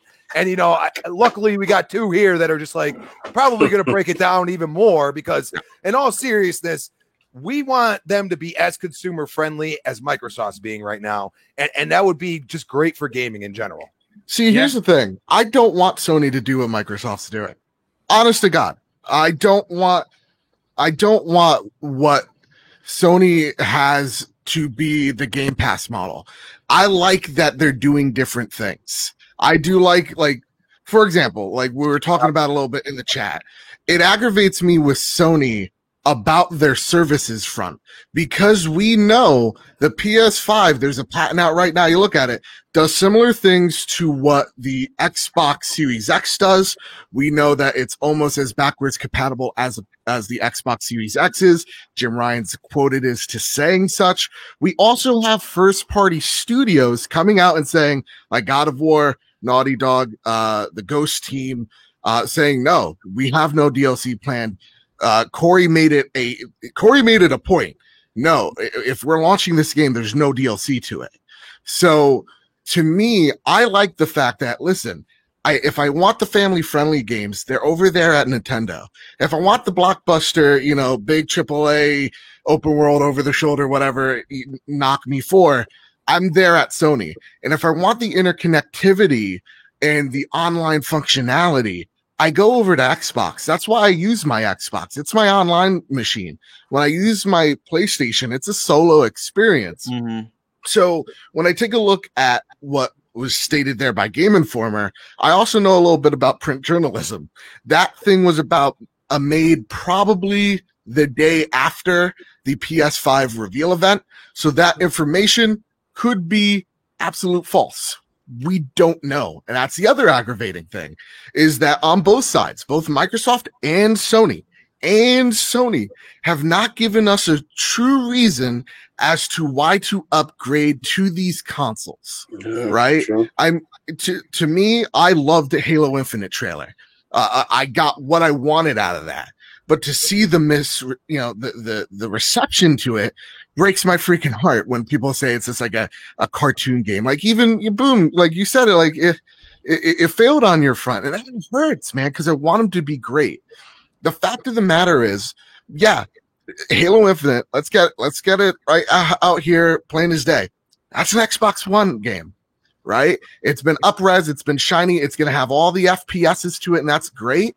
So is Miles Morales at the end of the day. Mm-hmm. Both of these games were made prior with the last generation in mind. Now, when and there's no fault. That does not mean, chat, before you throw knives at me, that Halo Infinite isn't going to be amazing. It's going to probably be one of my game of the year this year.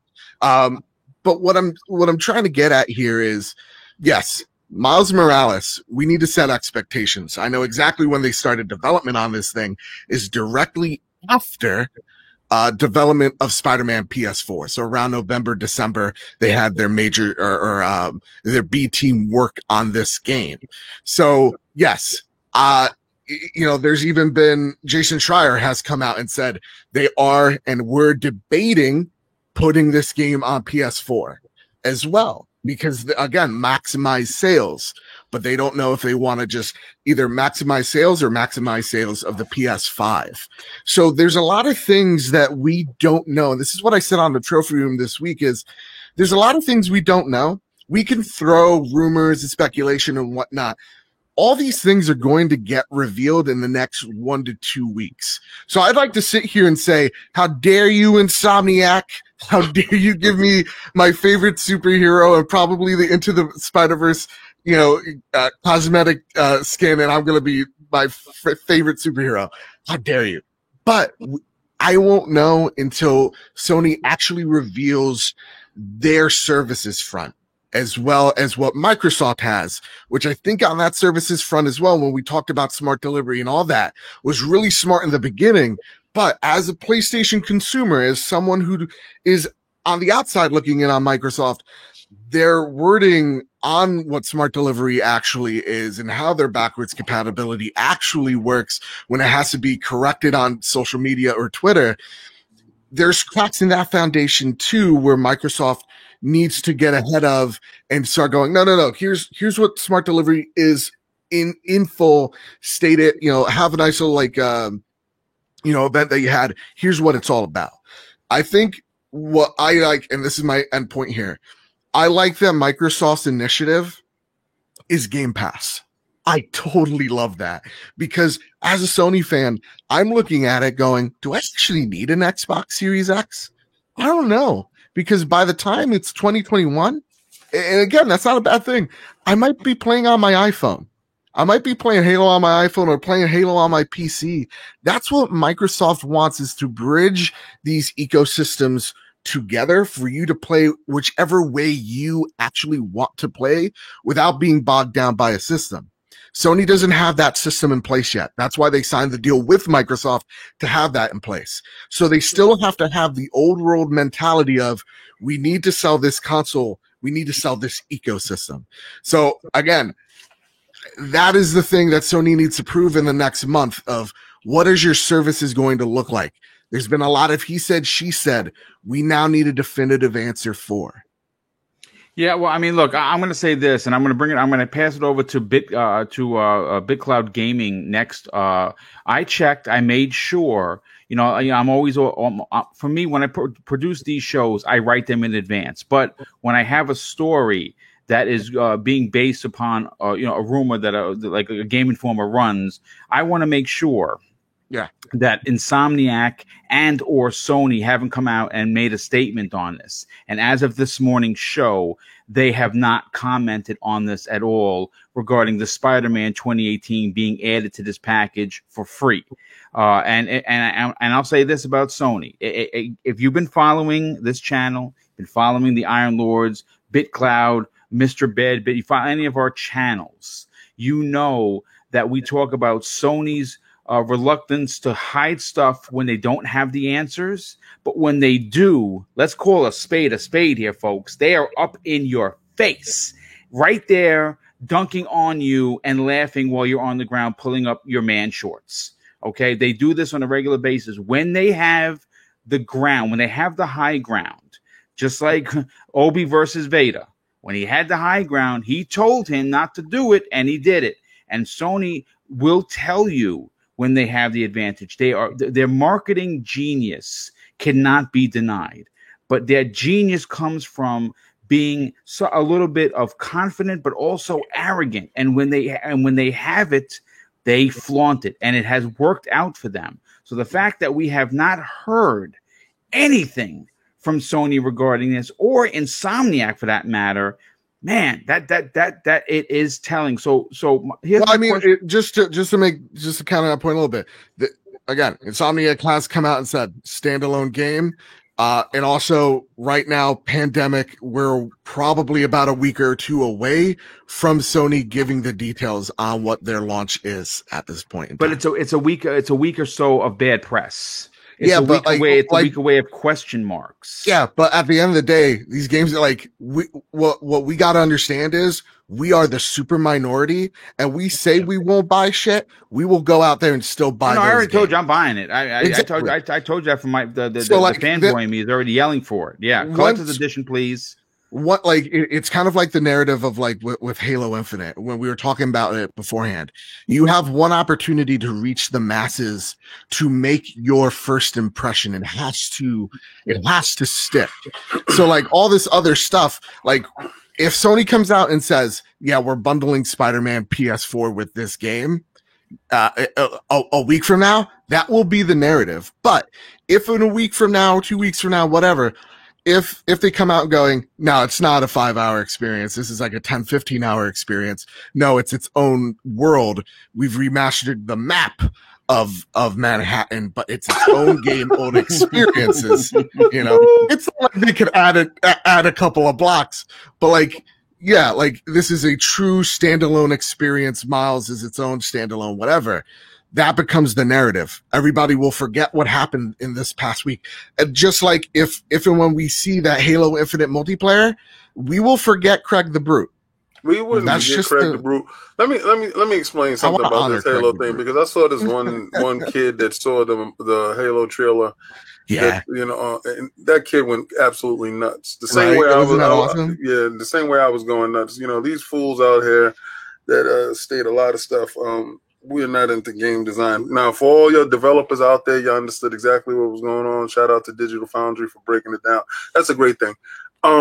What I saw when I saw that, because people keep talking this Halo stuff, when you see the commercials, as I see the commercials now, and they're pushing their Halo commercial, yeah, it looks 10 times better than when they were showing it on that screen, on that stream.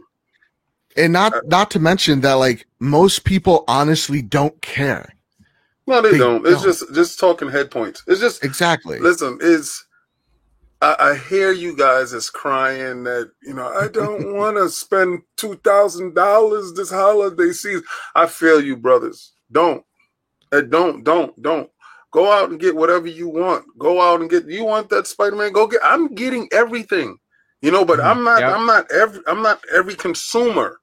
So there's a consumer out there that's trying to figure out which way to go.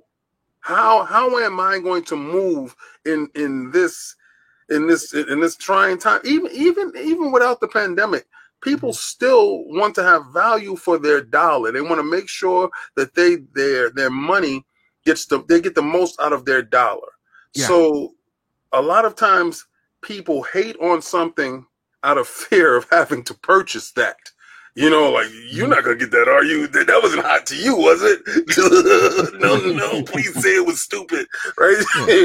Because if his buddy says, nah, it's hot. Oh, man, and a PlayStation? I mean, to go off what you're saying, too, it's also the consumer's thinking, how do I want to play? That is the other thing. I don't think the consumer cares about that part. They play by sitting in front of their TV. Well, but that's the thing is like if I'm walking in and I'm kind of like, okay, I can go either way with Xbox or PlayStation. What are they offering me? And then you see Microsoft's portfolio of like, hey, Game Pass Ultimate, Game Pass, play wherever. That's another question that a consumer might want to ask themselves. You're savvy. Yeah. You are savvy. Everybody that's on this panel that's even talking about video games for 2 hours is savvy. Do you know how many people aren't? It's a lot of them. There's millions of these dudes out there that walk inside the store and say, that's Madden. What's that on? That's a PlayStation? Give me that. Oh, what's that? An Xbox? Oh, yeah. Throw that in the box. Yo, wait a second. Let me ask you a question, my man. What are you playing on? I go inside the stores and I hear a guy that's in line ask the guy that's behind the counter, what you game on? Mm-hmm. Oh, yeah, I play Madden or I play 2K on my PlayStation with my friends. It's cool? Yeah, let me get that. I mean, literally. And then it's people buying stuff, girls buying stuff for their boyfriend.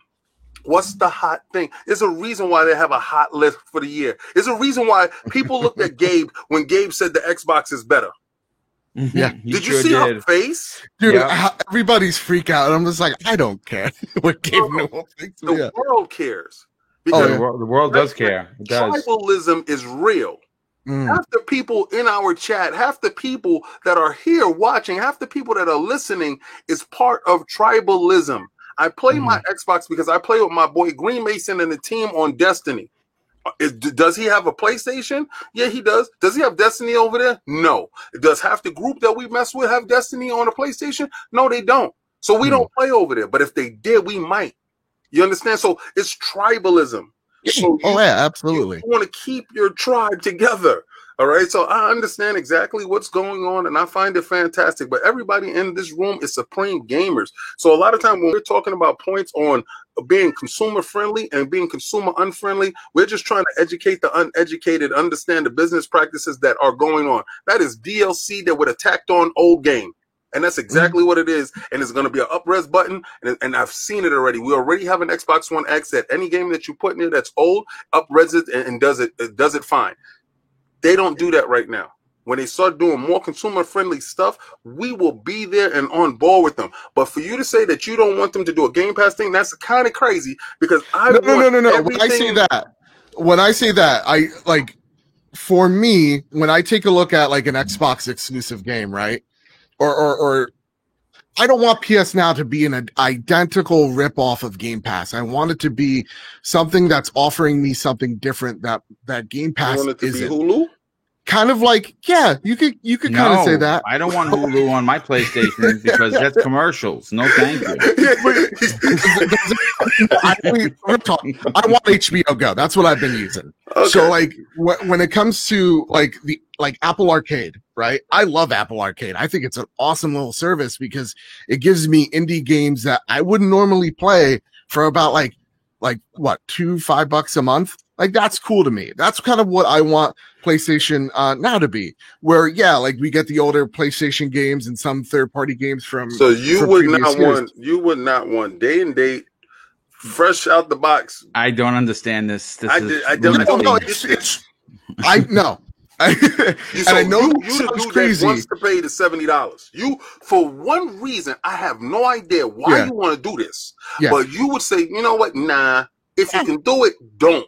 Just let me spend the money on the game. Because like as the businessman, right? We have to then think, okay, if I'm making Spider-Man free, right? Or sorry, if I'm putting, let's just say theoretically, if I have to put Spider-Man on Game Pass, I have to find another avenue in which to make money over time. So whether that is like, oh yeah, I get Spider-Man, but I don't get half of the unlockables. Yeah, no, I don't particularly want that. This is where I tell you how it makes money. All right. I'm going to break it down really easy. Cool. How many people is 130, let's say 150 million PlayStations out there. There's 150 million PlayStation 4s. How many of them have PlayStation Now? Not a lot. 2. Yeah. 2 million. Yeah. All right. So 2 million. How many have PlayStation Live? You probably say 40 to 50 million have PlayStation About 40. Live. Yeah. Right. Okay. So 40 or 50 million. Let's round it up. Let's round it up to 50. All right. Because you got 150, you got 50, and you got 2. Right. Now, let's just say that you can leverage that PlayStation Now network into the PlayStation Online experience. Right. Now that you got yourself 50 million subscribers. Now you take that same 50 million, because not one game on that PlayStation 4 has sold 50 million, has not reached 50 million customers.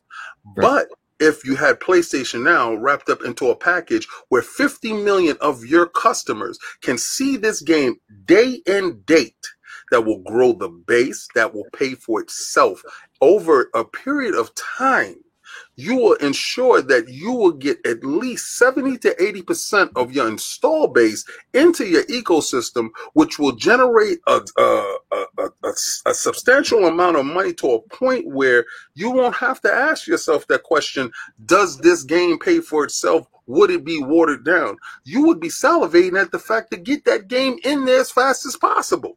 And I think Ryan is on track. I take a look at, and again, like I'm the old gamer here in terms of like, this is the future, and it's kind of the half the future I want. I know where you're coming from, and I agree to it with a large extent. I take a look at the first party lineup that Microsoft has, right? So I'm taking a look at Gears, I'm taking a look at Halo, I'm taking a look at Forza. We could just take the main three. They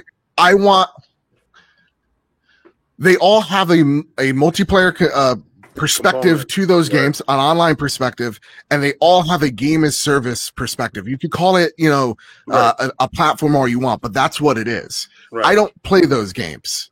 I want to play with a story. I want that story to be told, and then I'm done. I am that one and done, right? Like I played Ghost of Tsushima, loved it, platinumed it, and I'm done. When it comes to, like Gears 5, the story didn't hook me that long. And the multiplayer didn't as well. And that marketplace as well angered a lot of people. Took a lot of mistakes for that marketplace to get on track. So for me, those are just not the experiences I look for when I'm trying to play a game. I want to, for the most part, be told a story, be lost in a world, and not have DLC or microtransactions. You know what? What I want to do is I got to bring BitCloud into this because obviously he has not given his point, and I want to hear him. He hasn't. I'm so sorry. Yeah. So let me BitCloud. I'm just enjoying my playing. Game Pass, by the way, just like I own it. Yeah. No, but BitCloud, obviously, I'm interested to hear your take on this. Now, again, nothing confirmed. Sony hasn't confirmed it. Game Informer hasn't confirmed it. They're saying it's currently a rumor. But to be fair, neither Insomniac or Sony have come out against this to say, wait a second, that's not true. And it's something they normally do. For someone who's already platinum Spider-Man, right? I know that you're in my camp. You would probably play through it again and platinum it a second time and love doing it.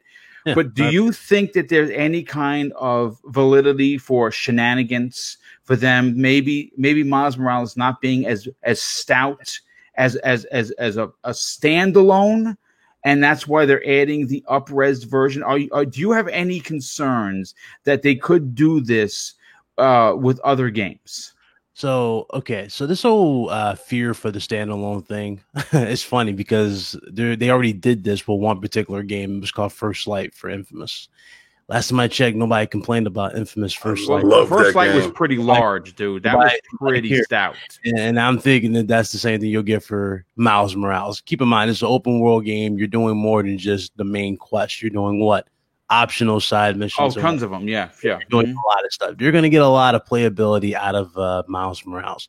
Now, them tackling the other part of this game, if that is true, which more likely is the case, like I said before, Sony and these enhanced titles are going to be a thing, or bringing back things with more added features to it, higher frame rates, or whatever they need to do to get it out there and make it look more next gen and push the features. If they are going to do it, I would definitely bet that this would be the case. And keep in mind, what's better than one Spider-Man game, Boom?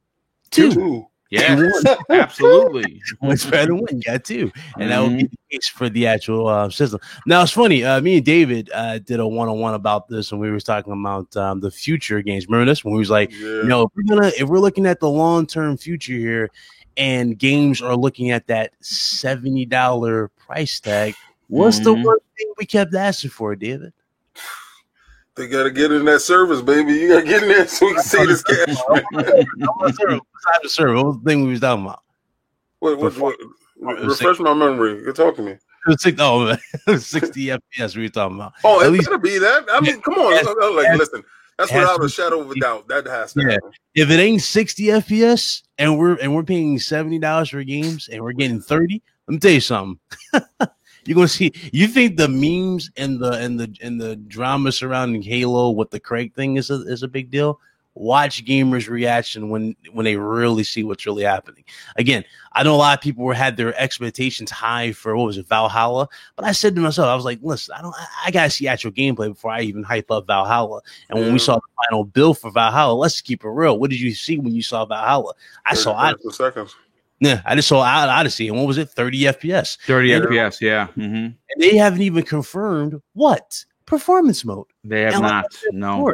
If you're not going to put in the effort, first of all, to give me an option, just an option. I'm not saying it has to be mandatory for the final build, right? But at least give me an option for 60 FPS, and you're asking for $70 in 2020. And of course, the apologists will say, "Oh, it's fine.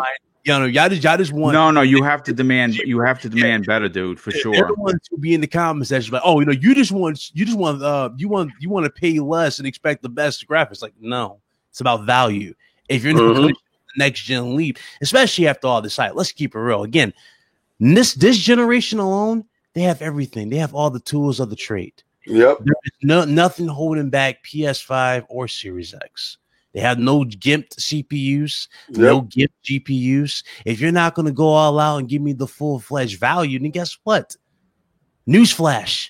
I'm not going to give a damn about your product at the end of the day. I'm not going to pay you $60. And I'm damn sure not going to pay you $70. And a lot of people, they already know what's about to happen in August. My damn monitor is on its way here. Yep. Oh, nice. I just updated. So all you what's it called? TCLs? They call it TCL crew. in the chat, especially those who be coming at me and Mr. Badbell. Let me tell you something. In August, my Acer Predator X27 is going to be here. My whole damn work area, game area is about to get updated to the next level. I suggest you step your game up. Stop trying to worry about contours and this comp. And I got this beautiful Sony Bravia. What is it? 900 F. I love it. Yeah, I'm saying I suggest you get ready for the future because a lot of you ain't even in the future. You're still in the past. And you're Let me tell you something. Update yourselves. Because let me tell you, look, y'all playing over petty stuff. Y'all talking about memes. I don't give a damn about a meme. You know what I care about? I care about games actually improving, going down the road. Yeah. You know, a lot of people get mad because people are asking for 60. Like, oh, I don't care about sound. I care about resolution 30. Let me tell you something. To those who claim they played at 120, to those you claim you played at 60, and you can't tell the difference between 60, 120 to 30, you're a liar. You're a liar. You're lying. And I think one thing, I'm sorry, it's driving crazy. Once you experience that, you will see why I am actively attacking this. I don't care who has a different opinion on this, but it needs to be said. When you have, it's something that the amount of money we're going to be all spending on these consoles, I think that it's safe to assume that they have to give options. Now, again, this is not taking a shot at anybody, but Microsoft has been very upfront about how they're pushing for 60 to be the standard and that some games will excel to 120. Now, again, we said it before. We know Halo has been confirmed. We also know Gears is going to have 120 frames mode. You can basically say that Forza. I again with Spider-Man Miles Morales, there is a 60 FPS performance mode. It's not 4K, but that's okay. You can play that game at 1440 and run at 60, and it's going to look freaking awesome. You don't need 4K, but I think that, and I think BitCloud, you are 1000% right. We need to ask for better. We do not need to settle. If we're investing into the future, right, and we're doing that by joining these services and buying these consoles, you know what? I expect Sony's first party to handle it a lot better, just like I'm expecting Microsoft's first party to handle it better, because obviously the first party is always going to be better. These third-party developers, there is no rhyme or reason why Assassin's Creed Valhalla cannot run at 60. It does not make any sense. Marketed heavily this time around by who, guys? Microsoft. Yes. Microsoft has the marketing rights this time around. Well, not marketing rights, but they have the deal right now. And if I could just say something real fast, and then I'm done for the rest of the episode. When it comes to like why games aren't probably 60, whatever. Again, a lot of games at the beginning of this generation weren't even 1080p. So like, understand it does take, just because these things are insanely awesome GPUs, CPUs, whatever, it still takes time to learn it. It still takes true. There's still there will be bottlenecks in these consoles, no matter who PR salesman tells you differently. There will be. Who's digested both of them? I can confirm that's false. These are the most accessible systems that they've ever had in terms of consoles. That could be the case. That could be the case. What I'm telling you though is they're going to take time to learn. With COVID impacting development, that is another big within a year or two from now, these consoles, you will see either performance modes or just 60 FPS being the standard. At launch, doesn't seem like it's going to be the case for many. But well, look, what I want to do is this. First of all, we're over 2 hours. This has been probably one of my favorite Breakfast of Boom, simply because of the conversation that came involved. And I want to just catch up on a few of the super chats. First of all, Eagles fan 76, a very generous friend of the show. He drops an outstanding $5 super chat and says, "And this is why I didn't get Last of Us 2 and Ghost. I will wait for the upgraded PS5. Lastly, I want to thank everyone. Your shows make my days go by while at work." Oh, dude, that's awesome of you to say, man. Thank you. I'm glad that we can assist on that, because obviously we do this for the love of the industry, but more importantly, and I think I can speak for everyone on the panel, we do this for the love of community. And I think that this community that we are, the circles that we run in, and it's a lot of the same circles that we run in, is probably the best community in gaming. And we the generosity that comes in and the support that comes in behind that is second to none. And we do greatly appreciate it. We have T Boa T with the outstanding $2 super chat and says, "I think, for the love of Joe, T Boa, hold on just a second. It's chat. Let me see if I can find it. Hold on." Holy cow, there's a lot of shit. But you guys are really going at it today. This is great. I love it. He says, "I think the term next gen is misleading." I mean, I hear what you're saying. It depends how you word it at this time. Yeah, I guess it depends on it's probably going to be, look, the consoles, both consoles are next gen because they have the x86 architecture. They're running SSDs as opposed to the old school the hard drives. So the consoles are next gen for sure. Now, will the games be next gen? Well, that has to be determined when we get them in our hands. And I think COVID. Yes, sir. I think it's dependent on the individual. Yeah. Okay. Sure. If your TV ain't up to snuff, bruh.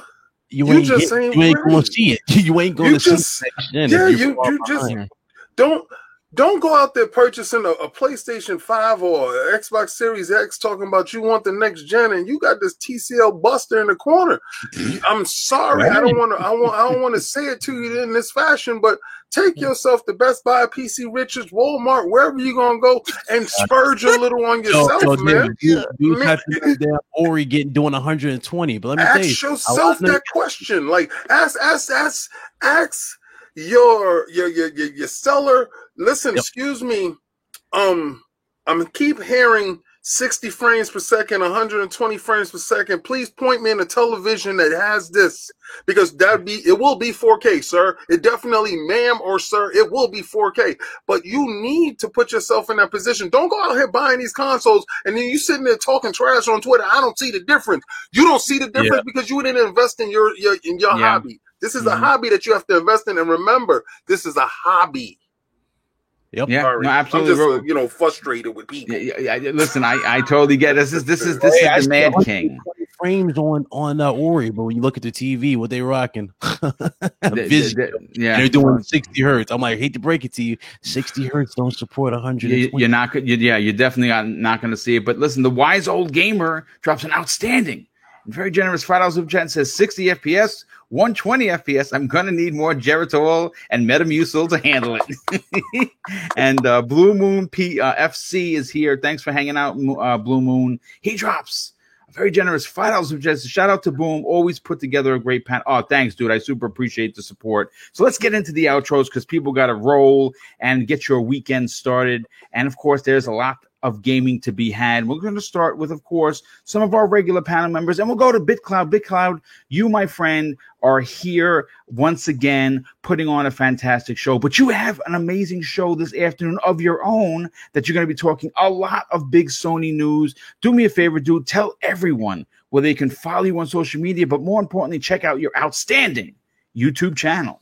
Yeah, it's funny. I'm over here multitasking. I'm playing Ghost, going for this platinum. I'm doing this show at the same time. I'm doing every nook and cranny, so when I get to the end, I turn it off now. I'm literally looking to the left the entire chat with my headset on, like, okay, I'm hearing this. But anyway, shout out to the panel. Panel was fire. Again, David, always bringing that heat. That's all I'm talking to David about.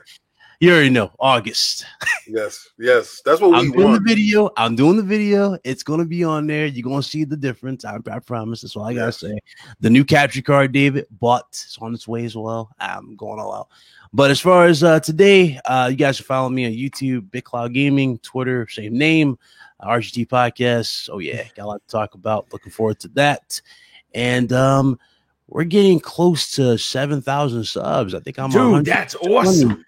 Yeah, I think I'm 120, 130 away from 7,000. So, well, listen, if you listen to this show, get over there and sub his channel. Let's get him to 7,000. That is a big deal in YouTube. That is packed with lots of really, really good content creators. So if you can establish a community that large, dude, that's something to be applauded. And congratulations on Thank that. you. We'll be just shouting to the heavens high when you hit that 7,000. And of course, the goal is 10,000 for everyone involved, and we're all going to get there eventually. I see in everybody's futures. You boom, I see 50 in your future. From your mouth to the gaming god's ears, brother. Thank you so much. I appreciate it. David, when David says he's proud of you, let me tell you something. Like I'm beyond. I'm ecstatic what you've done. So I see 50. Really, at this rate, I can see 100,000 in like 2 years. Yeah. Well, you know what, dude? That is Just continue awesome. to chase higher. Just continue to chase higher. Ignore, what needs to be ignored, and stay true. That's all. Yeah, I mean, listen, you got to be yourself. You got to be yourself. I think that you have to come out here and you just have to be a gamer. Sure, you can have a preference, but I'm not a hate sells kind of a dude. Mm-hmm. Maybe that aggravates people. Maybe people want me to be more hateful. Well, then this is not the channel for you, because that's not how I roll. I am a good guy. I always have been, in and out of uniform. I love being a community guy first. And I'm a gamer, and I game on freaking everything because I want to experience the best of the best of the best, and that's what I do. So next up, King. Speaking of which, King, you got a lot going on. You have some King of Statue stuff going on. You did a Miles Morales last week, which was dope, no doubt about that. Oh, he's still up there. Well, there you go. We also have Arkham Knight. Yeah. Oh, yes.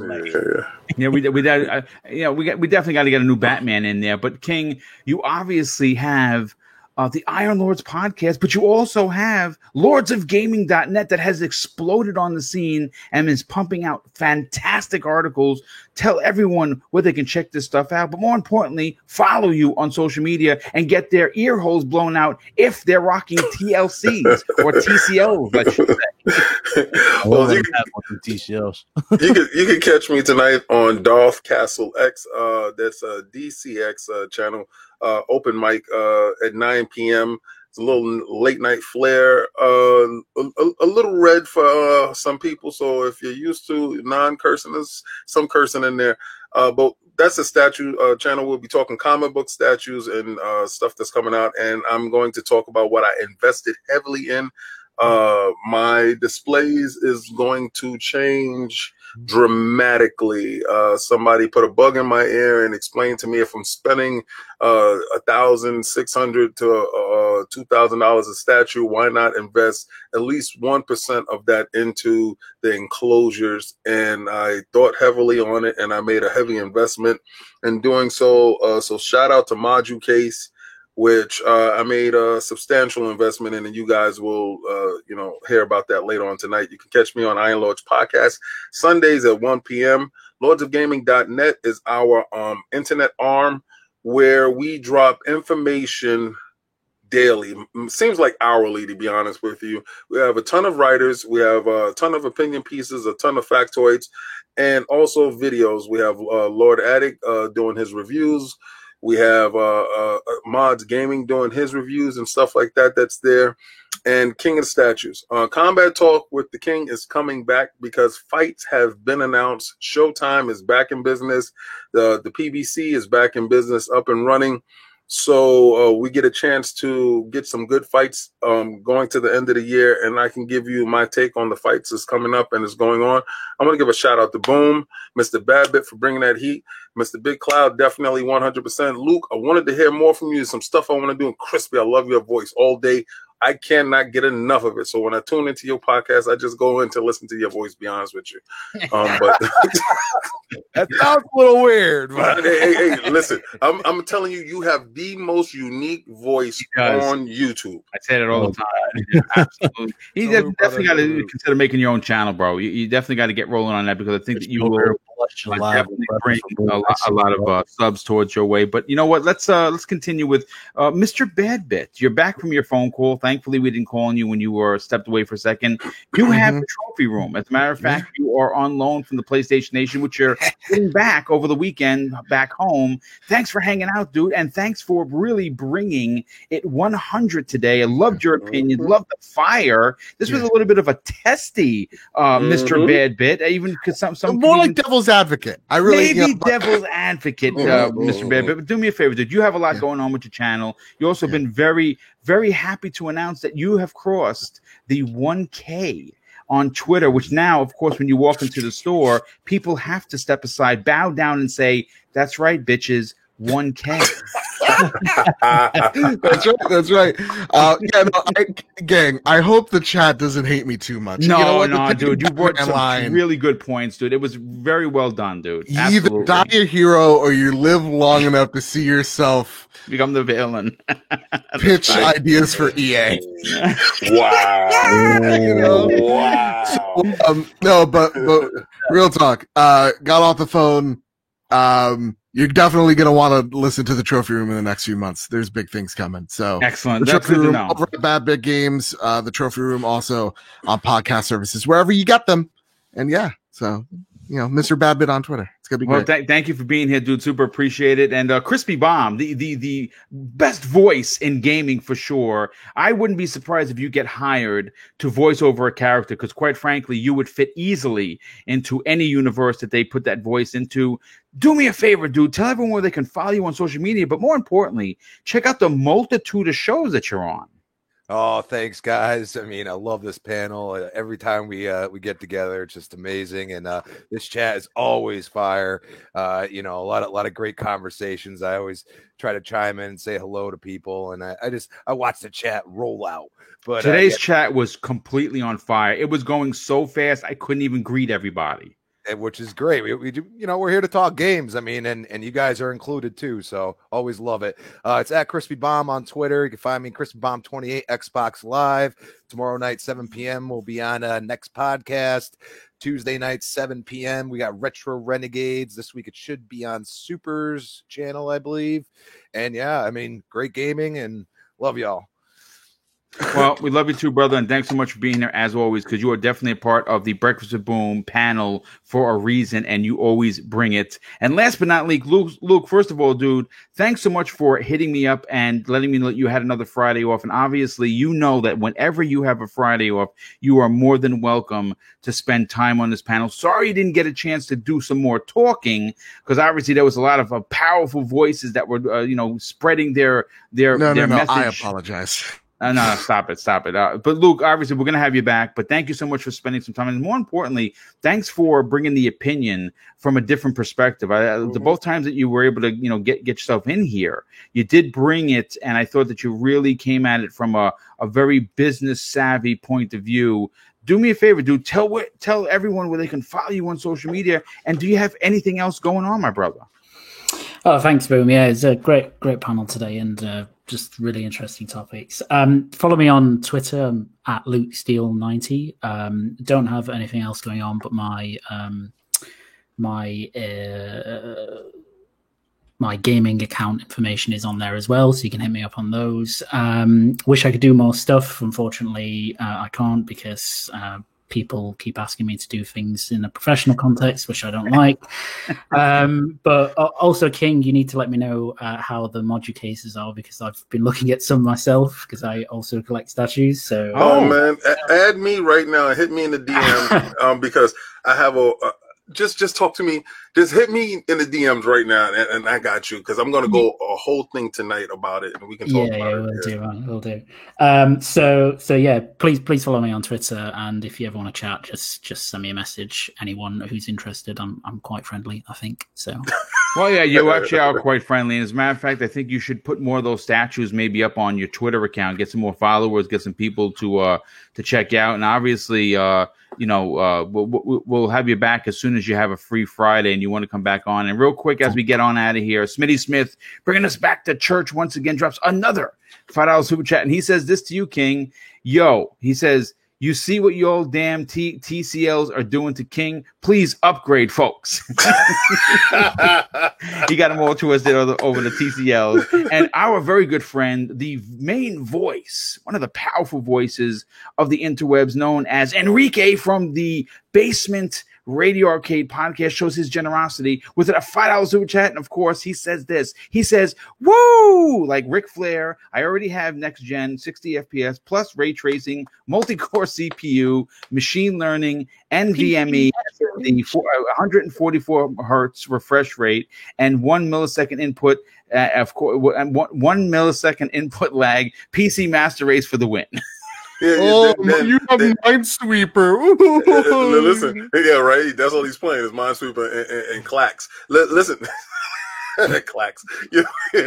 Don't buy the next generation. Then you got it already, right? So you can stay out of the conversation. Bye. All right. Well, listen, folks, this is what I want to say.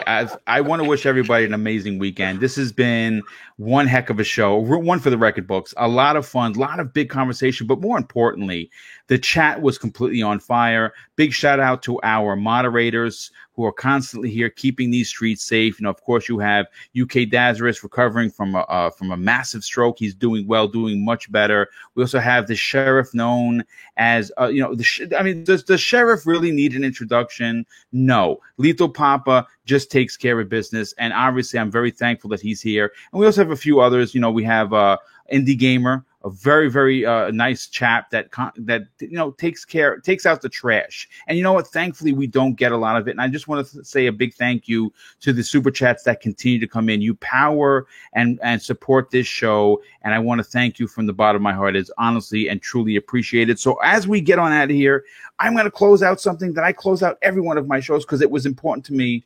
Hopefully, it will be important to you. And my dad used to teach us lots of things, but two things stuck really well, and they lasted with me my entire life. And he used to say this: treat others how you want to be treated. And also, it doesn't cost anything to be nice. You live by those rules, and I can guarantee you're going to have an awesome day. So take care, everyone, and we'll see you next week on the new episode of Breakfast with Boom. Take care, everyone.